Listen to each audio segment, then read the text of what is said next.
All right, welcome to Hip to the Games. Today is a special episode of Hip to the Games because for the first time in H2DG history, an episode actually falls on my birthday. All right, but if you follow me and you've been around from the jump, you know that I am blessed to share a birthday with my twin, my dog, my point guard, no stranger to the show, obviously, Devaughn. So in light of us celebrating year 26, I figured we'd do something fun and laid back, but still very much hip to the games. And in today's episode, Devon and I might stir the pot a little bit and play a game of this or that. Word to Black Sheep, you know what I'm saying? With basketball and hip hop split into two categories. I'll be asking Devon some multiple choice questions, mostly multiple choice questions that, should we disagree, may very well spark some conversation, not just from me, but you as well in the comments. So, kick back, relax, and get your brain ready for a little game of this or that H2DG style for today's episode. Vaughn, you ready? Let's do it, bro. Let's do it. Let's get into it. Welcome to Hip to the Games, the podcast for you, the basketball junkie and the hip hop head. I'm your host, Desmond, and I too have had hoop dreams and enjoy the beautiful genre of hip hop and its history. Together, we will enjoy some of the greatest albums, songs, artists, players, moments, teams, and so much more, while even mixing the two on occasion, all in my hope that you remember why you love both or either of these to begin with. You'll soon understand that Hip to the Games is more than just a podcast, it's a lifestyle. And if you were looking for a platform that combines both basketball and hip hop, you've come to the right place.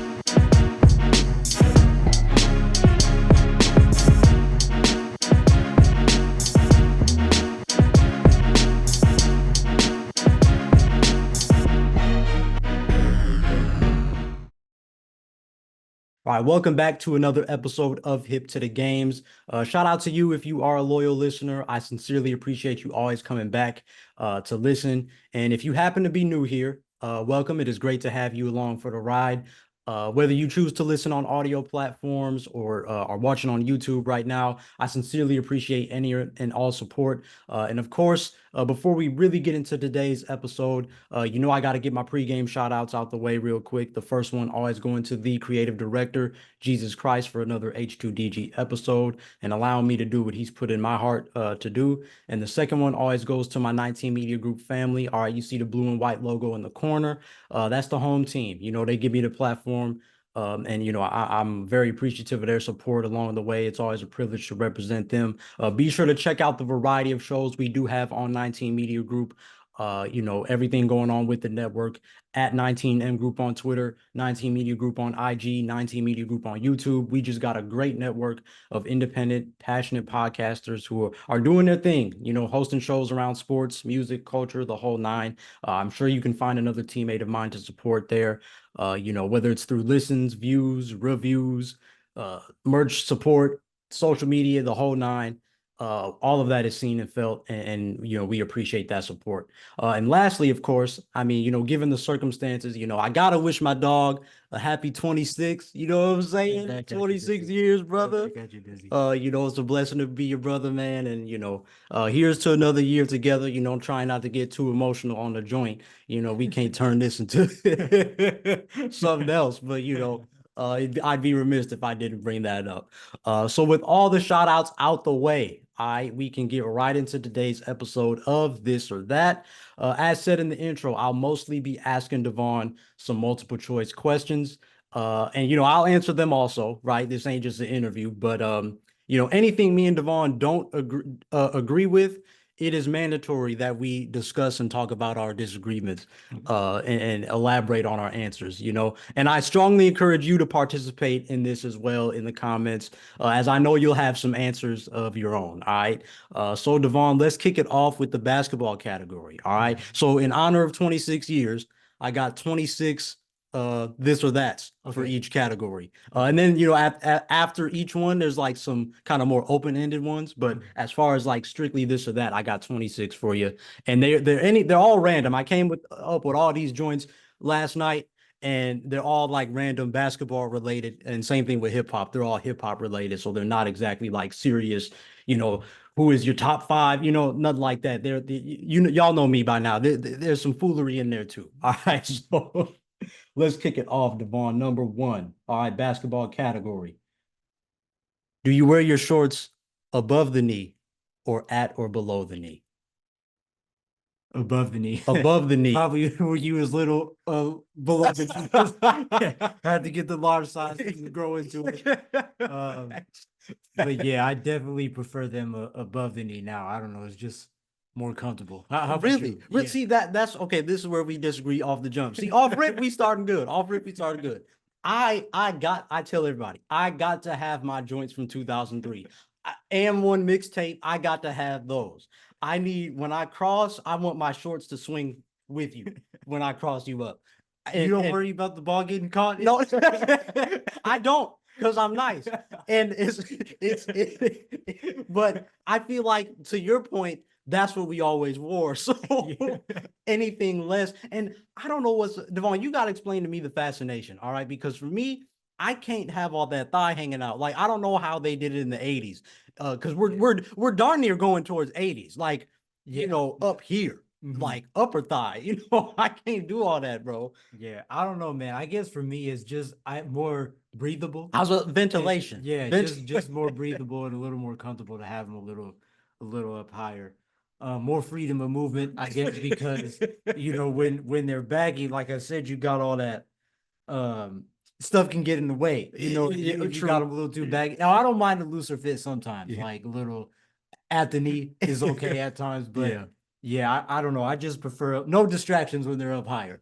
I feel you. And sometimes as you play, they gonna ride up anyway, so they kind of end up at the knee at the lowest. And you know, I'm not talking. What's homie from St. Bonaventure? I'm not talking like him. You know, I'm saying I don't need like darn near breakaway bands when I'm hooping, but I need some Allen Iversons on me. So, but you know, Vaughn, I had a feeling you would pick that because I feel like that's what you've been going towards the last few years. But yeah, man, shorts above the knee are really in now. They're really in now. All right, indoor or outdoor? I say indoor. You gotta be indoor. I gotta hear the hardwood squeaks. Yeah, you gotta hear the hardwood squeaks, and especially in the summertime, you gotta feel the AC. Yeah, man. Because when you outside in the summertime, you can't be out for or any warm climate like that. You can't be out for too long. It get hot in Topeka, bro. But I got something for that too. Because that actually brings us right into the next one. And you know, the thing about outdoor, it's no diss to outdoor, but see, if I'm shooting and I see the wind, like I ain't trying to worry about all that stuff. And indoor, you don't got to worry about all that. Outdoor is vibey. Rucker Park is outdoor. Berry Farms is outdoor.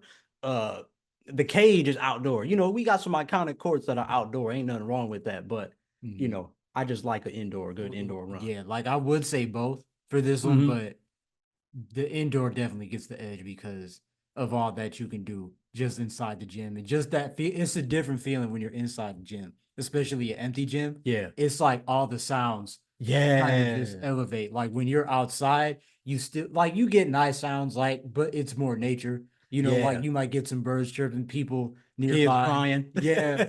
And like the sound of the ball hitting the pavement, like, you know, it's like unique compared to indoor.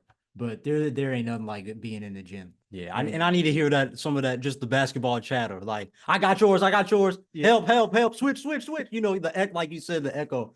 I like that. But see, that brings me to the next one. Hot gym or cold gym?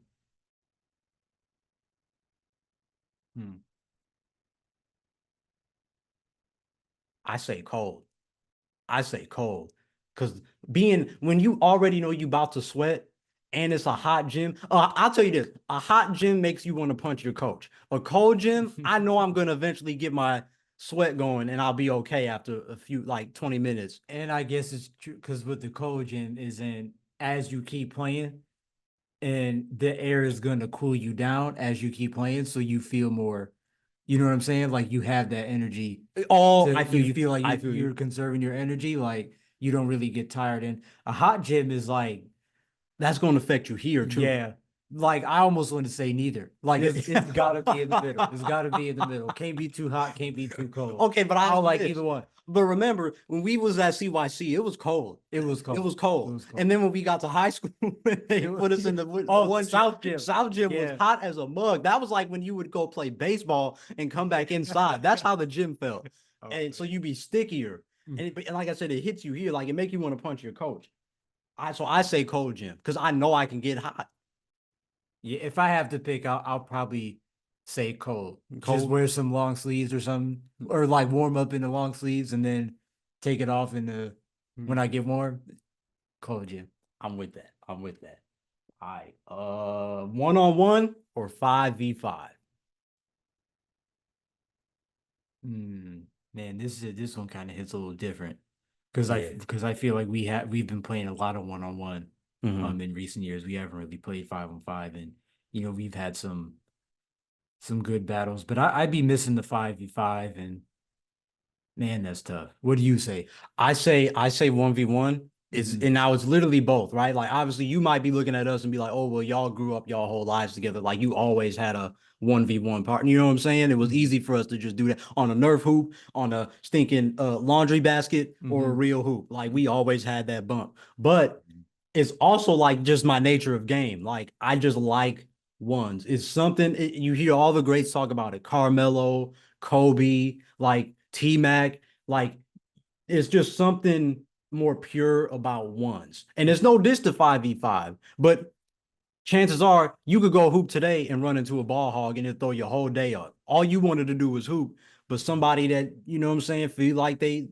2001 Allen Iverson or 2016 Kyrie, 2016 Steph might mess up your whole run because they think they in the league. But ones, you don't really got to worry about that. You can kind of work on your stuff and like it's just cool. It's just cool. Like even me, like when I got a little older, I started telling people like, nah, like let's play the 7. Like to me, that's such a perfect score, not just because it's the number of completion, but like because it's like quick bursts. Yeah. Like, and Mhm. we can constantly keep games going. Like we could do a 7 game series. That's literally what we do. Mhm. And it's not to say you can't work on your game on fives. Like again, fives is great when it comes to instincts and like playing with teammates and how to pass and make the right cut. Like that stuff, I love that. I love that stuff. But just at my core, I'm more of a ones guy. Like I love just and again, going against you, bro, like all my moves anyway. Like that makes it even better because Mhm. I'm going against somebody that knows my stuff. But I'm getting a little long winded. Did you make up your mind? Yeah, no, you good, bro. I would have to agree. I think now, like, I'm gonna say ones. You pointed out a lot of good reasons, and just like the competitive, like that kind of mono imanu. Manu, all right. Like, you know what I'm saying? He's You know what I'm spinning. saying? Manu. But and kind of just that like chess match, like between kind of see who can kind of like outsmart the other in a way, and like Mhm. kind of offensively and defensively. But yeah, I do miss five sometimes, and I think that's just like the nature of just the way that I played, like just kind of being a little more unselfish, Oh, like true, having true. multiple people to get the ball to and stuff, and like work together in a grander scheme. Hmm. But I'll go with ones. Ones One. have been hidden. Okay. We kind of on the same page. All right. Now this is funny because I make you do one of these. Hmm. Uh, leave on a make Hmm. or leave on a swish specifically. You know my answer. That net Hmm. better smack me in my face. Yeah, I feel like lately, honestly, I can't lie. I feel like it's been leave on a make for me. Like Okay, I feel I'm you. cool with a make. Period. You old. Yeah. Ain't nobody Right. got Ain't time nobody for got time to stay because it could take me about an hour to get that.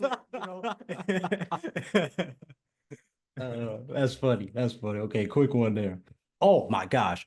Suicides or 17s? Wait, what are 17s? Remember that was the side one. That was like that's baseline to baseline, not suicides are like full court. 17s are or should I say sideline to sideline. And remember Oh yeah. you have to if I'm correct, you have to run 17 in a certain amount of time. Oh yeah, that sounds. I think I know what you're talking about. Okay, dang. Like, okay, so with that, like, I want to say 17s because I kind It's of like shorter. that challenge It's of like having to get it done in a certain time. yeah. Um, and I feel like it's a little more like suicides can be like sometimes they'll time suicides too, Yeah, but yeah. it's like I feel like suicides are more pace and 17s are more like kind of speed, quickness, I see what pace, you're saying. agility. I see what you're Like, you know saying. what I'm saying? It's more if let's talk like this.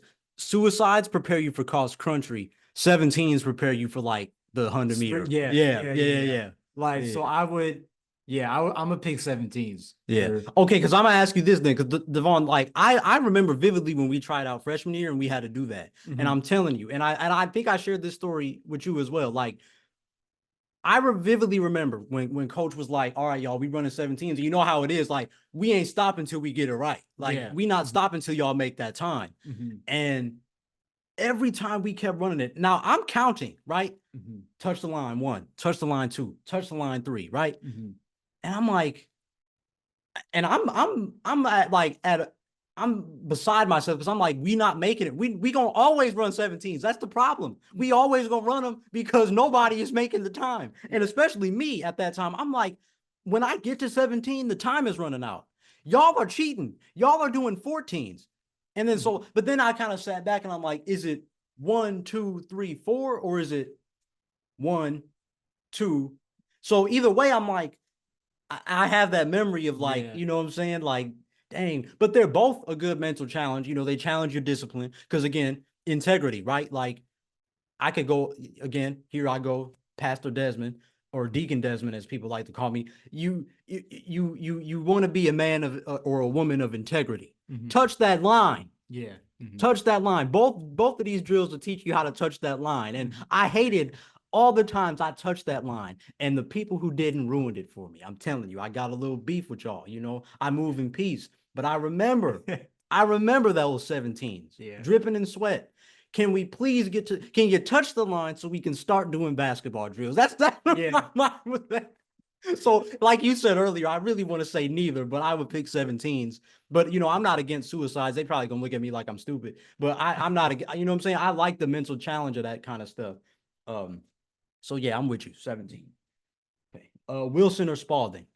Wilson. Yeah, I think it's kind of a doggone shame because it's like we grew up with Wilson. Everything is Wilson evolution when you're young. Then you're supposed to make the league and have Spalding.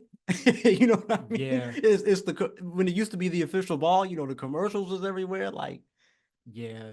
The thing about Spalding, I was thinking about this last night, is like the thing for me with Spalding is like Wilson, like almost kind of like never failed as far as grip, the feel, the weight, you know, dribbling, passing. It just felt great every single time, no matter what kind of Wilson ball I had. Now, Spalding, we had different kinds. Yeah. You got the composite one that is made for both indoor and outdoor. Very Rubbery feel. Very Rubbery feel. It felt good. It felt good. And especially when you could get those, you know, it made you feel like you was in the league when you got a Spalding ball. Everybody wanted the Spalding ball. It did. And he's spitting. And then there was one like when you get in school, right? There's the Spalding official one, like the leather grip. Yeah. But those felt so heavy. They did. Yeah. I felt like I had to shoot from my waist, like Steph Curry would always talk about with his shot. I'm like, when they bring that Spalding TF 1000 or whatever it is, I'm like, man, I'm not gonna make nothing because this ball is so heavy. Ball, good job pointing out the differences, bro. I kind of forgot about this. So yeah, man, Wilson never failed. Wilson never failed. No wonder you said it so quick. Word, Vaughn. Word. I'm with you. I'm with Wilson too. Like I said, it's what they raise you on pretty much. Mid-range or 3-pointer? Both, but 3-pointer. 3-pointer. Yeah, I'm with it. Is there any particular reason it gets the edge, or just is it more fun? Is it? Yeah, more fun, more points. Obviously. But yeah, I just it's more fun. More fun. I think it's no diss to the mid-range game too. The mid-range is I feel like the mid-range is like probably the most fun spot when you get hot. Like, and you build the streak. Mid-range is fun. Yeah. I see you. Yeah, that's why everybody know my answer. It's mid-range all day. Jab steps, 1 dribble, 2 dribble. I could go on and on. Like that, what's that Dennis Rodman theme from The Last Dance? Miss here, go here. Flip here, go here. That's how I feel about the mid-range sometimes. Yeah. That's so, what's up. Yeah, man. But like you said, I think I felt that feeling, man, when you make a few in a row, especially in a pickup game, you know, when you make a few in a row, man, listen, like I understand like when Kevin Durant be saying like, yo, it just takes me one. Like one bucket if I switch 1 dribble pull, if my first shot is 1 dribble pull up, with a little bit of a hand in my face and I swish it, that make me feel like I got 30 already. Yeah. You know what I'm saying? So, like you said, it's a nice momentum builder. And I ain't dissing the three either. The three, is dope. The MIDI kind of is a broader range, isn't it? When you think about it too, like in that way for scoring, because when you're inside, like inside that arc, like there's so many like different feet Yeah. that you can shoot from. Yeah. With the 3-point, it's like out more horizontally and also further back. Like if you Steph Curry and Dame, you can extend the defenses that way. But I don't know. I feel like there's something with the mid range where there's so many different spots. Like, and you're right, because even there's like mid range, long two, mid range, and then there's like even mid range, close range. That's literally like 3 levels to the mid range. So you're right. I see what you're saying. What I mean? But like, as far as 3, there's literally only one line that counts as 3 points. Like I see you. I see you. All right. Ankle breaker or poster. So and this can be like what you like to watch, but also like what you would like to do if you could. A poster. Posting. That's what's up. Same, man. Same. I always had a thing for dunks, Yeah. And you never, obviously, I wish I was a little bit taller. I wish I was a baller. I wish I could dunk like Vince Carter, Hey, no. Who would you want to posterize? All time? Do all time and then maybe active players. Active Joel Embiid, because he feel like he can't get got. And he's gotten a few, he's gotten got, I think, by Jaylen Brown. Like 2 times. He's got there's the almost one by Kyle Kuzma. I think Kyle Kuzma's rookie year. PG almost got him, I think, that same season in OKC. Like Joel Embiid, it's like the big dudes who feel like they can't get got. That's who I want to dunk on. Like Joel Embiid, I would want that. But back then, like I always say, Shaq would put me on the ground. Big Ben Wallace would put me on the ground. C Webb would put me on the ground. KG would put me on the ground. So I really don't know. It's like I think for the hype, Yao Ming, right? For the easy target, Sean Bradley, no diss. But like, yeah, I can't really pick like all time because the big dudes would put you in the floor. Maybe Marcus Camby, you know what I'm saying? He probably put me in the floor too, but he was more like Anthony Davis. So like, he a little skinnier, so I could, time that jump right. Or Alonzo Mourning. That would be a good one because Vince Carter, they had a little beef because of that one in 06. I think it was 06 in Miami. So I would probably do because he was big and strong, but so was Vince Carter. I wasn't built like that. So I don't know. There's a few names. What about you though? I don't know. I think all time, I think Alonzo Mourning is a good one. I'm trying to see who because he chilled. Yeah. Who else? Oh, Dikembe. Ooh. And I would hate to do that too. So it's like, can you imagine just being able to just get one on him and then doing the finger wag just one time? Yeah. That would be, that's a good one. That would be interesting. And then active player, probably, I feel he already gets enough flack, but AD. I don't know. I feel like it would be. It's an accomplishment. The intimidators are always a good one because they just know how to time stuff. So it would be a compliment. Like I timed it right on AD. Like yeah. And I guess Wemby too. Wemby gonna get to that point where he feel like he untouchable. So it's gonna make you want to dunk on him even more. That's true. Yeah. All right. Orange or blue Gatorade? Now, no endorsement, no sponsor. You don't really drink Gatorade like I used to. Team Body Armor. But I think I go orange. It's just something about that citrus. Yeah, because that's another thing too. The orange ones are kind of very similar. The blue ones can be a little different sometimes. You right. You right. Sometimes they had that darker blue. Ooh, and they was I. Yeah, I'm gonna go orange too. Orange. I'm gonna go orange. All right.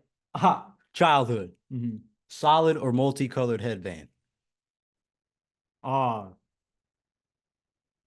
Solid. Multicolored, bro. I'll never forget when those was popping and they finally put them in like NBA Live 06 and you could go to Paul Pierce and change it to the multicolor. You could go to Allen Iverson, change it to the multicolor, look in the catalog and see all of them in there. That's what I miss, bro. I miss that. They need to bring that back. But they get a little stingy with the dress code. Why'd you say solid though? Solid. Classic look? Yeah. Classic. Just easy. easy match with the uniform. But I low key forgot about the multicolor because when you said multicolor, I first thought just the red, white, and blue. But that's old school, Oh, you know. But then I forgot they had the team color versions too. So I would say both. Okay, yeah. you can't go wrong with both. And random shout out to them ones with the thong on it. Ron Artest I don't remember with what you the talking. with the headband that went round, and then they had the other. It went like this. Oh yeah. Them thong headband. Like, what was the point of that? I don't even want to get into that. I don't want to get into that. All right. Okay. This one has struck a debate a little for a little bit. Mhm. Star player with no rings or bench warmer with 5 rings.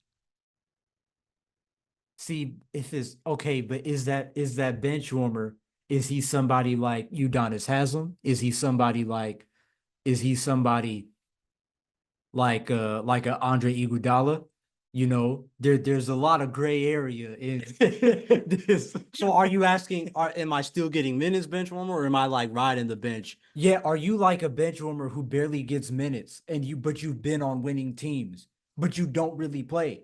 And because you've been on those teams, you got rings. Or are you somebody who gets a little more minutes, or maybe you had minutes in the past, got less minutes as your career went on? Oh, But I you've see been on kind of winning I see what you teams. mean. Are you always a bench warmer or am I just a bench warmer now? Because I say this, always kind of always a bench warmer.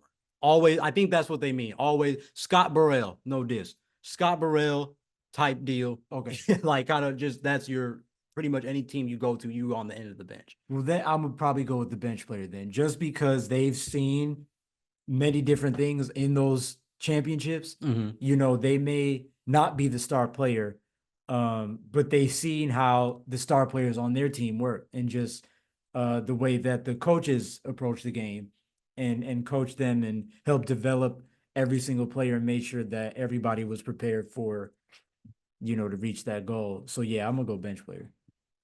Excuse me. They gonna flame me, and I get it. It's the I understand we're grown, right? And it's like, hey, at the end of the day, you making money regardless. I understand that, but that's not the fun of this or that. And I'm sorry, but I'm saying that I would be a star player with no ring. Which is funny because I used to be that guy that was like, I want 5 rings. Like I'd walk with a limp if for the rest of my life if it mean I got 5 championships.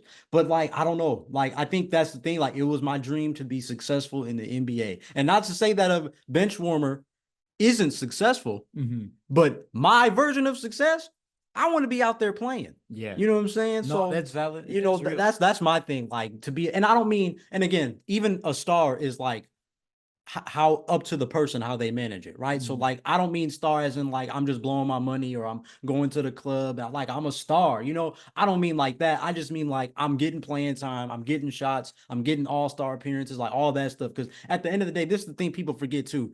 This is something this could be a whole different conversation. But I just want to say real quick, Mhm.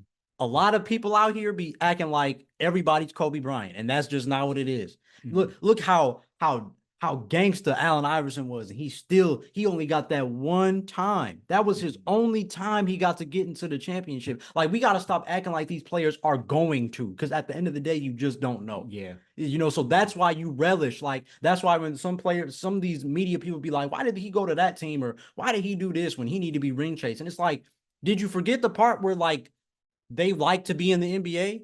Did you forget the part that they like to play basketball? Like, so that's my kind of thing. No, 2 cents with that's that. a great point, Des. Like that almost makes me want to change my answer because you know, just that real fact of that. Like, and that's in excuse me, in any sport. Like you can get there, you can get to the league or get to that race or whatever it is, but like that doesn't mean you're going to win a championship. Like Mm-hmm. at the end of the day, that's still the hardest thing each season. But like, you know, you're still in the NBA. Like you can still carve out a great career for yourself in any sort of way. Mm. You know, it's just, but that championship is that one everybody else is trying to get to, Same and thing, bro. it's not promised. It's not promised. Facts. Facts. Real ball watching. That's all I'm saying. Real ball watching. Okay. And speaking of real ball watching, this next one is for the elite. Okay. If you know ball, you can answer this question. Okay. I got, like I said, I got 26 for basketball, 26 for hip hop. This one right here is for the elite. Ray Clay or Lawrence Tanner? Can you tell me who Ray Clay was? The '90s Bulls announcer versus Lawrence Oh. Tanner, the longtime Lakers public announcer. Your Los Angeles Laker girls. I'm not doing this. I'm not doing this anymore. No, no, no, no, no, no, no. I should have knew he was gonna try to run. I knew he was gonna try to run at some point. Dang, I forgot him at we halfway there. This question 13. Yes. And I know it's hard. Okay, It's hard. Okay, I think I got you. I think I got you. I think I got you. Mhm. I'm going to say Lawrence Tanner, Mhm. and that's only because we grew up with Neil Funk and Stacey King. So if I'm picking Bulls, it's always Well, them. You know what I'm saying? I think when did Ray Clay retire though? Because it's been the new guy for the last couple seasons. Like, Oh, right. And then was he? Because I'm like, did he retire in like 2018 or something like that? So like, you know what I'm saying? Like I said, wait, on you said PA PA announcer. I'm Yeah, tripping. yeah. I was yeah, thinking, yeah. I forgot. I was in both. Then, man, Because ain't I nothing, still ain't might nothing go. like North Carolina 6'6" Michael. Like Ray Clay had flair, you know what I'm saying? And that's the thing about Lawrence Tanner. Everybody says he's boring, but Jerry Buss loved that. That's why he made him do it for so long. He said, I want you to do this like that. I want you to keep that. Like that's Laker tradition. Because trust me, when I became like a huge Kobe Bryant fan, like again, always respected him, but when I actually became a fan, I gained some of that Laker fandom for the Laker tradition. And you know what I'm saying? I hate when people jump on Lawrence Tanner. I hate when the youngins jump on Lawrence Tanner because he got that classic voice. But Ray Clay, and again, us being like Chicagoland area, it hurts to kind of go against Ray Clay. And I thought that's what you were gonna say. It was a little more. I still feel the same way because it's like what I was thinking. There's the thing about Ray Clay too is like who else does from Chicago? Like when you're from Chicago and you're playing for the Bulls, Oh, yeah. we're as far as I know, we're the only team that gives you that like hometown experience, like that hype. Yeah. So it's really tough to choose. Like I think I'm gonna go Ray Clay because of that. Like Word. in just the city. Like but huge respect to Lawrence Tanner because that's a unique voice. Yeah. Like especially like you said, not being like all like so hype or like so energy. Like it's more monotone. yeah, But like he still makes it, graceful. Yeah, and honestly, that's why I say the opposite. Like again, I know it's the Chicago thing. Like I might get flagged for that, but I'm gonna stick up for Lawrence Tanner because he's been in the game for a long time. Like he's still doing it too. Like long time. All right, that was a good one. All right, who's cooler? Dr. J, Clyde Frazier.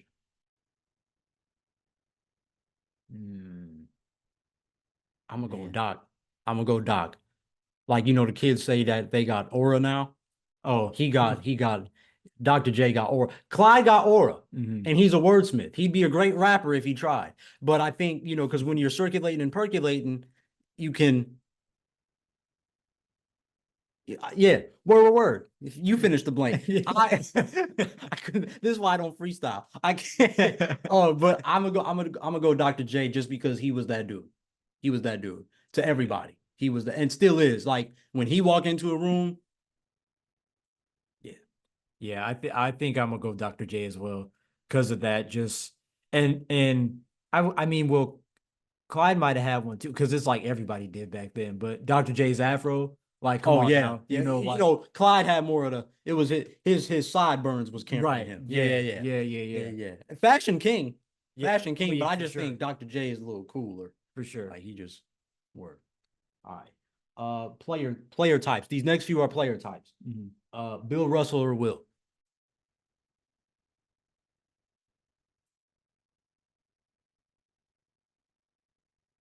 Probably Will, just Okay. because. And it's opinion, by the way, too. Like I don't want you to like feel like what I'm saying. Like just word. I appreciate word. Yeah. I say Will just because I think about the offensive ability.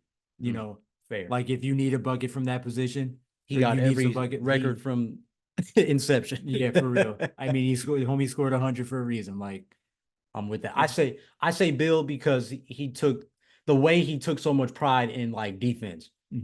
And that transferred to the generation after him. I love that. Yeah. I love that he said, like, you know what? It ain't on me to score, but I'm gonna make sure he don't. Yeah. We gonna win too. We gonna win because I'm gonna make sure he don't. Mm-hmm. Not only am I like he was like the definition of not only am I gonna make you miss, I'm gonna grab the rebound too. Mm-hmm. Mm-hmm. You know, that's so I love that. You love to have both. Yeah. You love to have both. Yeah. Interesting. Interesting. Jordan fade or Dirk fade? Dirt. You at that height, you lean Ooh. back with man, that's almost 1 foot.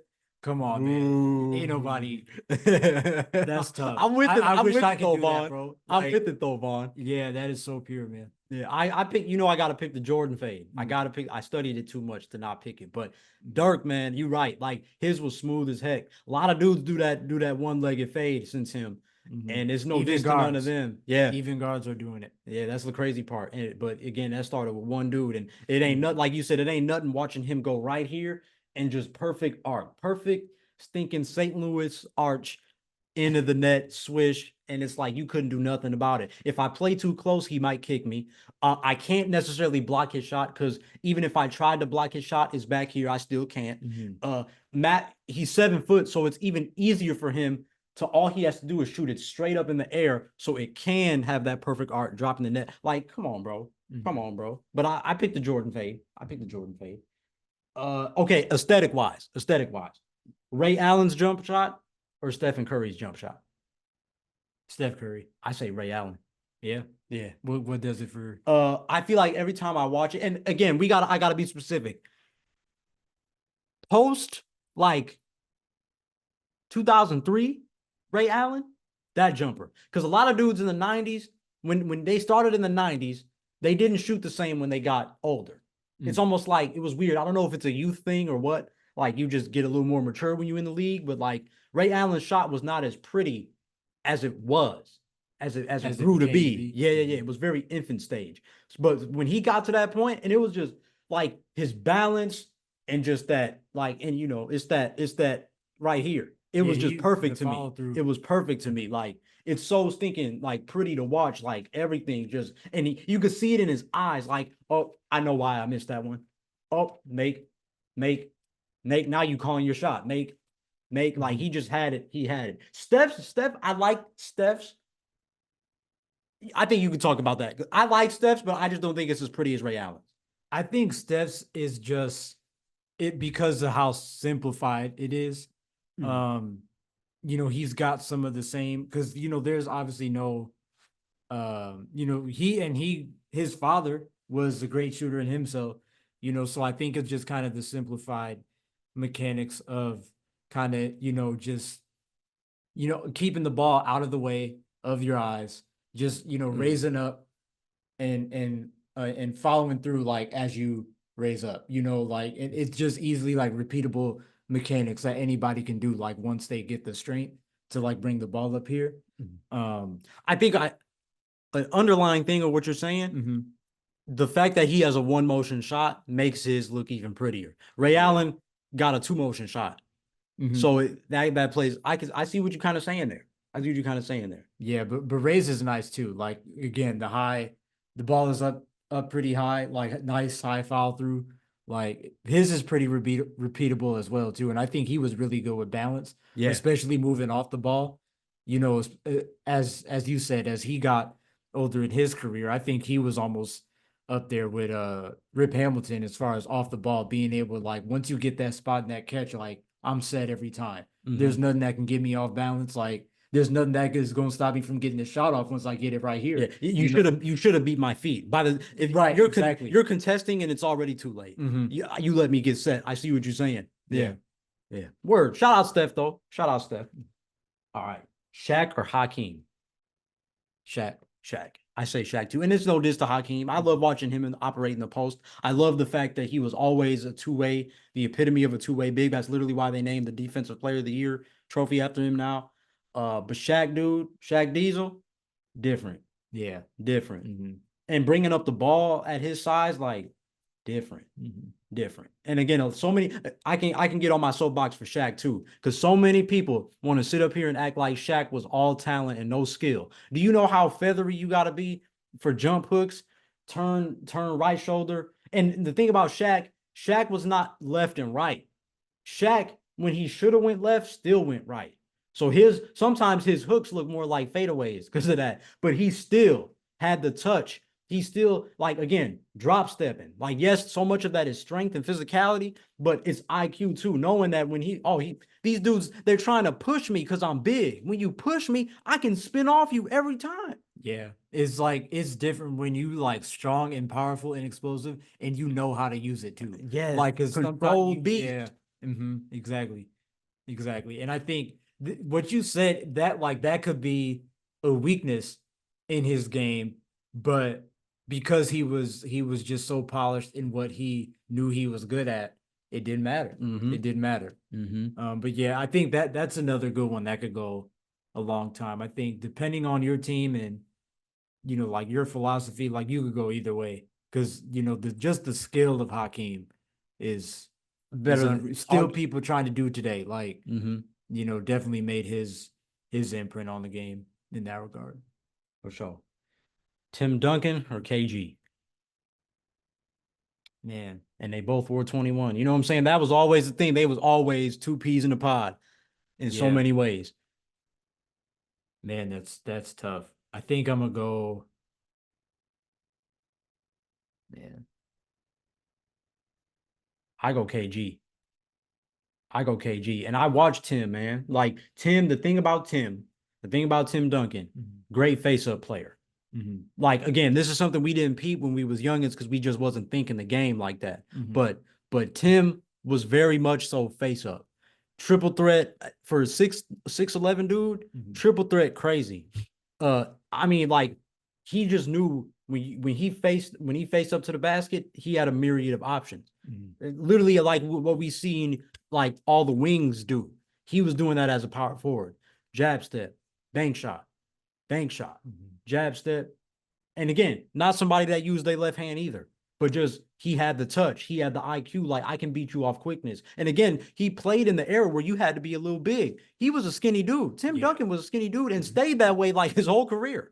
Like, so you literally only have the strength of being 6'11", right? That's like literally what it is. Like you just have the strength of being tall and bigger than the average person. But skinny dude, crazy triple threat game. Wasn't always going to back you down, but did his thing. Kevin Garnett, to me, though, again, more like Shaq in terms of versatility. Like, I think about the defense with KG. That's what I was leaning towards KG because I feel like, and that's no diss to Tim, but I feel like, and I think edge. I think you mean defensive versality is what you're saying, right? Like he could play on ball. Yeah. Yeah. Like he makes his presence felt in every single way. So I feel like you would love to have both. But I feel like there's something like when you got KG behind you, being that last line of defense. Come on, man. Like, come on. Yeah, man. I think it's that. And because, like you said, I think very much so ahead of his time, the fact that he could play on the perimeter defensively and he can literally control the paint. But offensively, like he could bring the ball up too. He could play. Kevin Garnett, low key, was a 3. If you think about it, he was a 3. Especially when he was younger. Like, yeah. When he was younger, right? He was a 3 when you think about it. He had a nice like dribble pull up, right? Kind of similarities with Tim Duncan face up game. Kevin Garnett had a real pure face up game. Like it was even easier when he played with Rondo, right? Because now you're just getting him wide open. Yeah. But dunk on your head, all that stuff, all the stuff we love about KG. But I just think he was more versatile than Tim Duncan. But again, Tim Duncan, great defender, great offensive player at his size. When he was facing a lot of big dudes at that position. But like, I just think in terms of versatility, you got to go with KG. Yeah. All right. This is a little bit interesting. Steve Nash or J Kidd? Now, granted, the caveat to this is like, Devaughn, I think we grew up with J Kidd being like probably the best point guard, and then it started getting into other guys.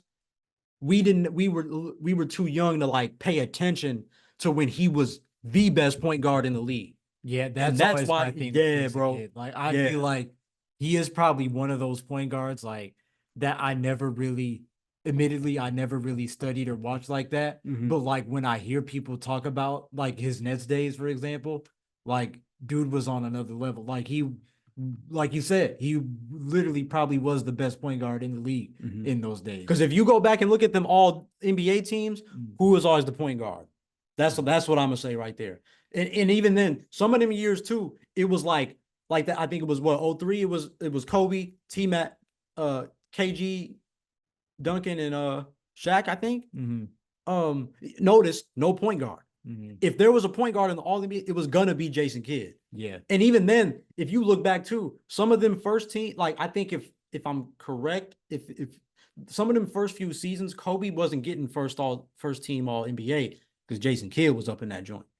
Granted, Jason Kidd was, he came in the league like a year or two ahead of Kobe, but Jason Kidd was like the best point guard in the league because he was baby Magic Johnson. Yeah. Rebounds, assists, alley-oops, and I'm getting steals.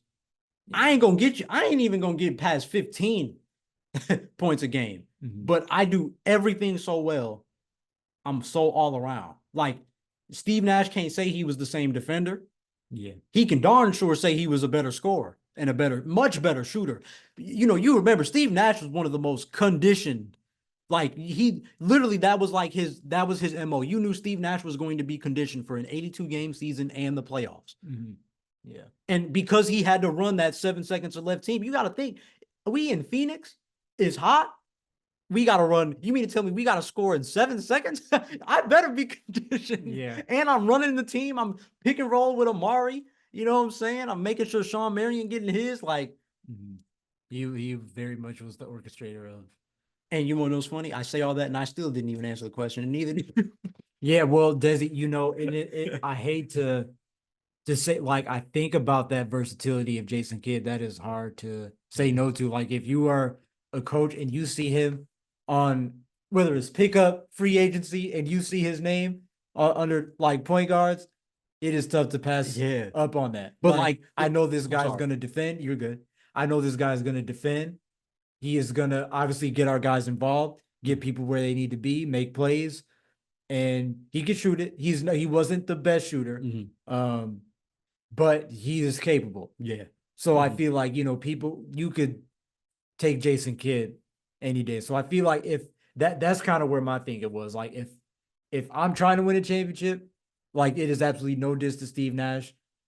Des, probably my favorite point guard all time, one of my favorite point guards all time. But for like when you think about that, like just Kidd's overall skill is you can't. It's hard to pass up. Yeah, it's hard to pass up. And I think Steve Nash, on the other hand, like for in defense of him, is just that pure shooting ability. Like it was the reason why.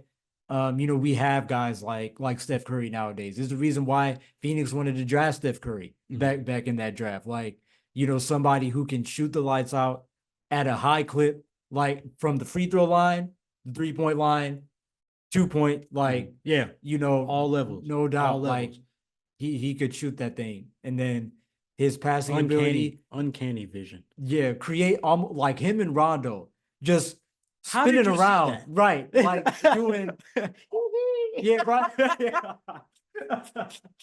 right, bro. Well, exactly, yeah, exactly. From every and just his ability to bait. He would get down low in the lowest position. Homie is literally under the basket, and then he'll do this and do a bounce pass, like because he know Amari right there, or somebody's always cutting. Like, I think it's kind of what you see with Jokic too. Like some guys know I have to cut so he can throw this pass. You know what I'm saying? Like he made some unbelievable passes. That one when they played the Lakers in that game that went to like double, triple overtime on the road, when he got it, it was almost a backcourt violation. He was falling down almost out of bounds, and he threw it back like that and got it to was it Jason Richardson? Somebody for the three, like, dude. Yeah, like the thing about probably the underrated part about Steve Nash's game is that toughness and that scrappiness. True. That bloody nose, the bloody nose game. Like when they threw him in they pushed him. Was it Robert Horry that pushed him in the scores table? Yeah, that wasn't even the broke nose. You know what I'm saying? That was like before. Like that's another thing about Steve. Like, he was tough. He was a tough dude. And Devaughn, I think that's the toughest thing about this conversation. Like you said, like if I won a championship, I'm picking Jason Kidd. But But it's like, not like Steve Nash couldn't lead your yeah. team. And they both kind of similar in that way because Jason Kidd made the NBA finals with the Nets, right? Like, but even then he was like conference finals and stuff like that. Steve Nash was the same thing, conference finals, semifinals, like that's bro. And I still haven't answered the stinking question, but I think because it's this or that, and Steve Nash was a whole two-time MVP, bro. Yeah. But even then, some people still to this day You know question what? the. And again, I'm not of the people that say, again, me and Devaughn just went wax poetic about Steve Nash, but I think I'm gonna pick Jason Kidd just because where it was like somehow, some way, we win. Yeah. I was Like gonna he's say not this. even the leading scorer, Mhm. but it's just somehow, some way we win. Yeah, I was gonna say this. Like the way your like viewpoint on the game of basketball, your philosophy, the way that you like to play, I feel like Jason Kidd would be your kind of point guard, like in Yeah. that way. Just you don't need somebody to do everything, Mm-hmm. but like, I just need you to help us win in Yeah. whatever way you feel comfortable doing that. Like, Fair. So are you picking him? yeah, Okay. I'm picking Jason And Kidd. see, and that's a testament to Devaughn. Like Steve Nash is like your favorite point guard, but like, Mhm. I love that stuff. All right. And again, another one, this throwback, lunch table. Prime Chris Paul, prime Darren Williams. I think I go Chris Chris. Paul, bro. I go Chris And Paul. but I'm gonna tell you this. I'm gonna tell you this. Darren Williams. We don't give Darren Williams enough credit. Show don't. That '08 USA team, that was his, if I'm correct, after his third season. After his third season. That second year was when he beat T-Mac in them in 7 games. And that's the thing, because T-Mac, you know what I'm saying? We all remember when he was crying because, everybody was pressuring him to do it and he just couldn't he was playing well, but they just couldn't find a way to do it. That second one was because of Darren Stinking Williams. Now, granted, Carlos Boozer played his tail off. Mhm. Andre Kirilenko was the man. Mehmet Okur had the jumper. But Darren Williams to be like 22 years old, 23 years old, and win games like that, they made the conference finals, I think, that year. Like, Darren Williams was about that life. He was about that life, 22-10. But Chris Powell Same thing, same kind of similar qualities is to. literally what we said about Jason Kidd and kind of Steve Nash combined. Yeah, the toughness, the scrappiness. Like you could not outwill Chris Paul. If that was the thing you had with Chris Paul, you had to deal with that like mentally. With Chris is just knowing Yeah. that this guy is gonna push you to your limit. It's like whoever still standing up in this game, like Yeah. Yeah. that's who gets the reward. And even at 53 years old, he still bite, scratch, and play like that. For real, you still do. Yeah, but no, he was different, bro. And even bro, like even mom always says, like I remember when y'all was into Chris Paul, even to this day, she'd be Yeah. like, that's how much he was killing back then, man. That's how much he was killing back then. Like just a walk-in 20 and 10, almost like around that time. 2.8 steals too, you know? Yeah. And Darren Williams was too. And this is my thing about Darren Williams though. Imagine in a way like if he was on a slightly like different team, like if he didn't have Boozer, that dude would have been. He would have scored even more. Like Yeah, this dude that's was a true. bucket getter. That's true. At the same time. Like that's what always like blows my mind about Darren Williams is Big that this point dude guard. could get a bucket as Yeah. well. Like he was such a playmaker, but there was a score inside that dude. It was. Like It was. there was a pure score inside that dude. Yeah. He could shoot the three, and he was a big guard. So, like, Mhm. it made the twos even easier. Good point, Devaughn. Yeah. Good point. And even, I mean, and the crossover, tween. I still have not seen a rhythm the way that I see Darren Williams. Yeah. To go tween, ba ba ba ba, bow, you gone. Like, Yeah, for real. oh, great rhythm, bro. Great Yeah, rhythm. that's another good point, Des. All right, it's getting more hot, Ron. 2011 D Rose, 2017 Russ. 2011 D Rose. 2011 D Rose. And y'all know I love Russ. I love Russ, but the thing I always joke in 2011 in real life in seventh grade, you were D Rose and I was Russ. Like that's what it was. Like and I think okay, let's talk about this too, Vaughn. The thing about D Rose, right? Everybody will, and again, as we get older, people are just gonna start talking about the fact that D Rose's prime was so short. They don't realize what he did. I don't think some of these people realize what he did in that such a short window of a prime. Yeah. Like, I was just thinking about this the other day. Russell Westbrook, it's this. Derrick Rose he was like gonna embarrass you. Like, and he had more of a handle. Russ don't always show the handle. Russ is very pat the rock, go.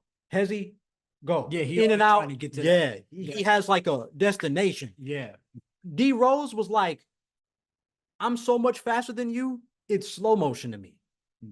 And I'm gonna embarrass you. So yes, I'm gonna take you back to Murray Park. In and out, behind the back, spin move, in and out, creativity around all three of your front court players. Layup, like, and you couldn't, and he didn't smile. He only what do I want to say? He only beat his chest when it was a big game. Like, he embarrassed you. The worst people to guard are the people who absolutely demolish you and don't say nothing. Yeah. And that was Derrick Rose. That was Derrick Rose. And if we talking athleticism, Russ, Devaughn, what they remind me of what they used to say back in the day. Like, they're both athletic, but it was like different. D Rose was more like he was strong, he was powerful, he was explosive, he was fast, like all at the same time. But so was Russ. But the thing with Russ is, I feel like what kind of got people is, for one, the tempo that Russ played at is almost true. He was always on goal from the tip, almost to the detriment. Yeah. And he was full of energy. They were all really contrasts of each other. If Russ embarrassed you, he was going to get hype. Oh yeah, he was not afraid to get hype. He was going to show it. He played with a lot of joy, and still does to this day. And I think Russ is one of those players that kind of helped keep that going, like throughout the league. Like, he would smile, he would get hype. OKC was electric. Yeah, and they still are. He was an energy. Fans, like, I see what you mean. He was a energy drainer. Yeah. Derrick Rose was like I feel like I can't even say embarrass you. Like, you know what I mean? Like, it's like he would. They called Stacey King called him the Windy City Assassin. Yeah, like that's exactly what it is. I feel like it's like D Rose was kind of like stealth mode in Batman Begins. He sneak up on you, he put you down quiet. You don't hear nothing. You don't hear nothing. It's like that's what I think about with D Rose, is that, like, he was so lethal in what he did. Like, and he didn't do too much. Like, he never, those handles, like that creativity, he did it because, like, he had to. In a way, like, he took whatever you gave him, like on the ground and in the air. Like, if you're gonna cut me off, like you said, I'm gonna find lean this way a little bit. Yeah, I'm gonna create that angle. I'm gonna come around this way, use the rim for protection, and I think you just didn't see that a lot. Like, D Rose was really the only guy in the league who could really do reverse layups like that. The same way KD was talking about that one server, he was trying to do him. Oh, yeah, then, right. He said, he hit him like how did D Rose do it? Yeah. Like, D Rose was literally the only guy who could do that on a night-to-night basis. That's facts. That's facts. And again, it's not that Russ couldn't, but I see what you're saying, Devaughn. Just D Rose probably had a lot more colors on his thingy, on his palette than Russ. Yeah. And they both paint beautiful pictures. Yeah. Don't miss what we're saying. Yeah. You are not going to do that on Hip to the Game. Yeah, because and how many times, they were together on USA. They were in the same draft class. Like, they were close. Yeah. In that way, worked out together. Like, very true. So they kind of rubbed off on each other probably as well. So, it's tough to choose either one of them because they were both similar in ways, but so different in, like, intricate.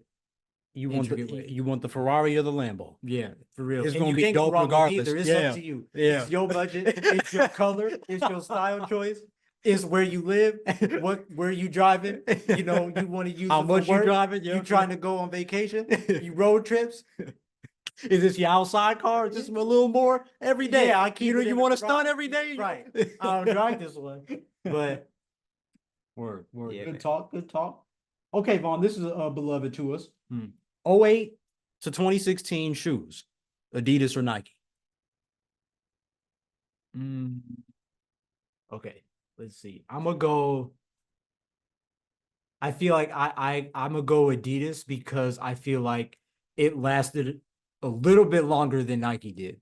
I can agree with that. It I lasted can a little agree with bit that. longer than Nike did. Nike started getting funky. That's why I stopped at 2016. Yeah, And Nike's. the thing about Nike, they dropped. It's almost like what you see. I hate to compare it to this, but like what you see in Marvel now.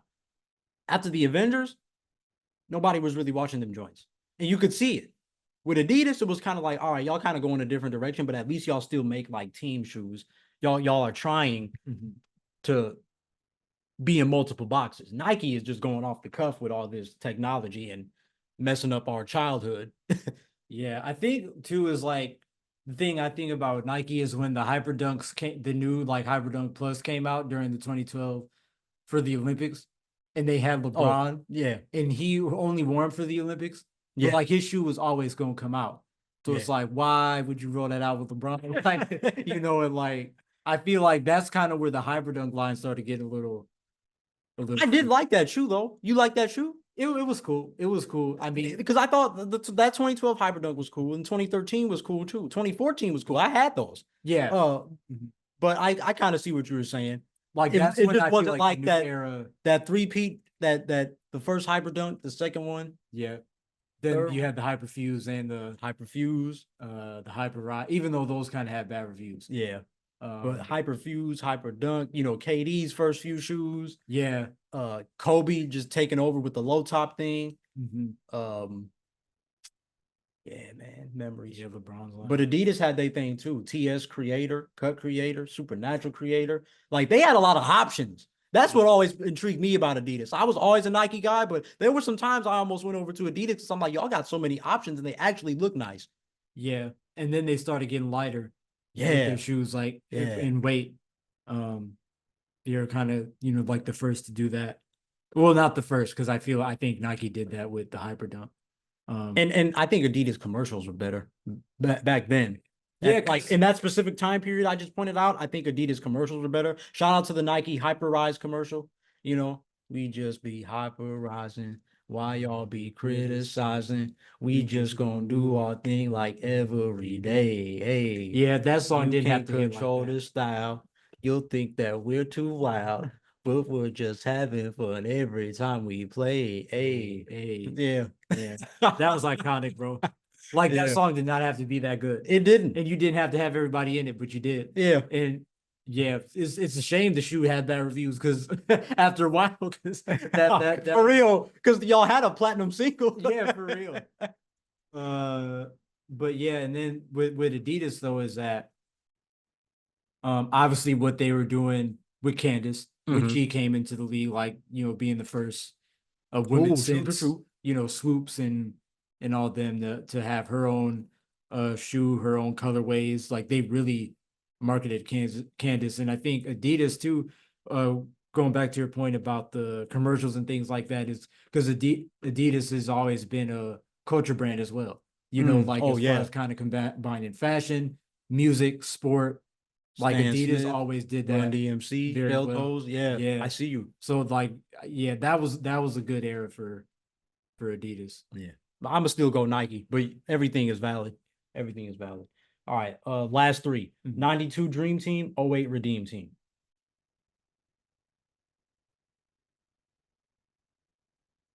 I'm gonna say,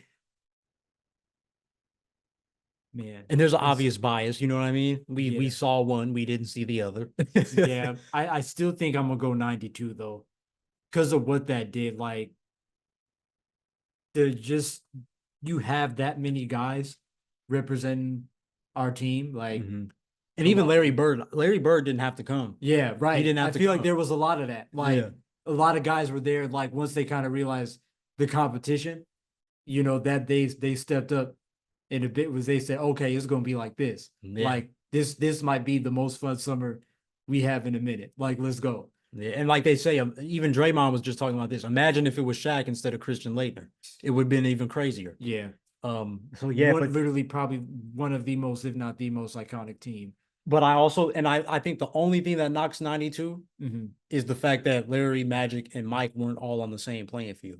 At least Mm-hmm. in 2008, D Wade, Kobe, and Bron was all on that same playing field. And even Kobe being in the league longer than those guys Mm-hmm. was still that dude. Yeah. Like, and I think when I watched that '08 team, bro, I was like, man, like they were so stinking dominant. And I love that team because they loved playing defense. Yeah. That is what the Coach K Olympics, that's what we were always about. When you stepped into training camp, all they talked about was defense. Mm-hmm. It was nothing about offense because you got all these all-stars together. Offense gonna be good. Yeah. But it's the defense. And I feel like '08 did that to a T, bro. Mm-hmm. '08. And that's why people don't understand these teams now. Because they're like, oh, it should be all the best guys. So when Drew Holiday gets selected, when Derek White gets selected, everybody want to be tripping. But now it looks good. Now everybody see that they play, those are the guys that are actually playing better than some of these other stars. Yeah. Because like they were saying, you need guys you better, if you're gonna come to USA, you better learn to play a role. Yeah. And Kobe Leave your set the ego at tone. the door. Leave your ego at home. And that's what Kobe, because Kobe stepped foot and said,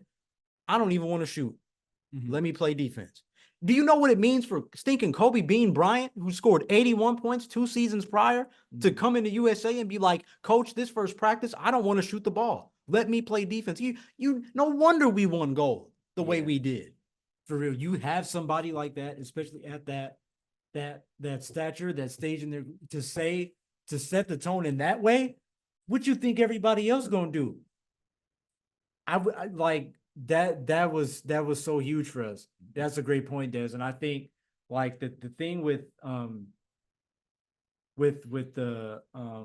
that team is just how like everybody was bought in. Everybody was just so bought in. Yeah. And I feel like a lot of relationships were built with that team at the gas station / Wendy's / McDonald's. And then the thing too, Des, is like, Kobe, like we just finished the NBA season, right? Mhm. So many of us got through the playoffs. It's like,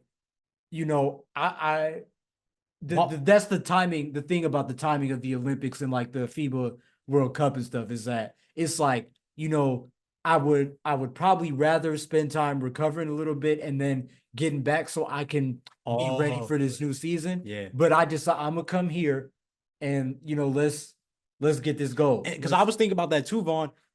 I just got punched in my mouth by the Boston Celtics. Mm-hmm. I don't think I'm quite in the mood right, to be in the exactly. Olympics. Like, I see what you mean, but let me knock off some of that hurt and give me a gold medal. Yeah. And then, again, hence why he pushed Pau Gasol that first play of the game. Like, we both here, but I'm gonna show you that I'm still thinking about Boston. Yeah. Yeah, to have that mental edge is insane, bro. They don't get it like that. Push you in that way and be like, I want you to be where I'm at because I'm still hurt. It's my bad. I'm still hurt.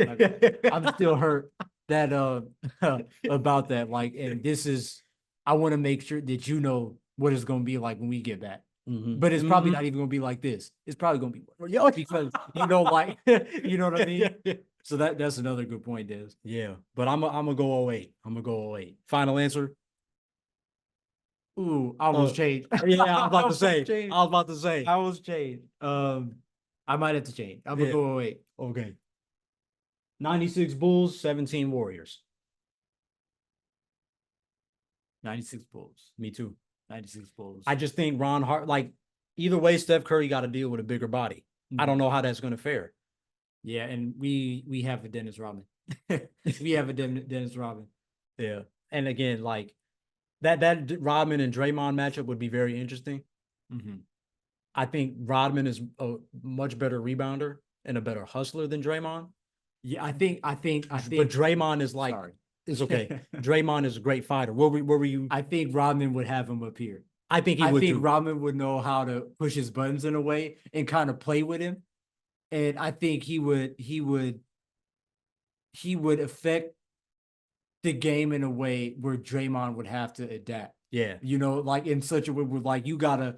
I feel like Rodman, in a way, Rodman would kind of be the bigger person and be like, I'm gonna make sure we win. You know, you can handle whatever this like you try to do, but like I'm gonna make sure we win. And it's like I might play with you a little bit, you know, just to, you know, that competitive nature, but like because I'm I'm gonna petty show you too. I was done. Yeah, I'm but gonna show you I was done. yeah. And again, this is no diss. Like I said, Draymond is one of my favorites. I love his IQ. I love the way I like those guys that can do everything. Mm-hmm. But it's what was they saying? I was listening to it the other day. They was talking about how Dennis Rodman, um, I think was it in the Sonic series in '96? And I was his name Kevin, like Kevin Piatowski or something like that. And they were saying, I think Sean Kemp was saying on All the Smoke, he said, you know, deep down, we lost because of Kevin. Like, not blaming Kevin, but he was saying like he was so important to us. But Dennis Rodman was the one that got him off his game. Mm-hmm. And that's how easy it was for us to lose. Wow. And he was like, because he doing all the petty stuff. He blowing kisses and all this stuff, you know, and you know, again to another grown man, and you know, Kevin taking it like he getting annoyed after a while. And but like you were just, I think to your point, that's who Dennis Rodman was. I'm so smart, I can do the petty stuff. Yeah. When Dennis Rodman figured out how to do both, Yeah. you know, he was like, it was over with. Because I think it's what some teams are probably trying to do now. Like with Draymond, it's like they know if you get him off up here, Yeah. you know, you've already that's like one advantage. If you let him get out of his game and out of his mindset, like you know, it's gonna be tough for him to bounce back. Mm-hmm.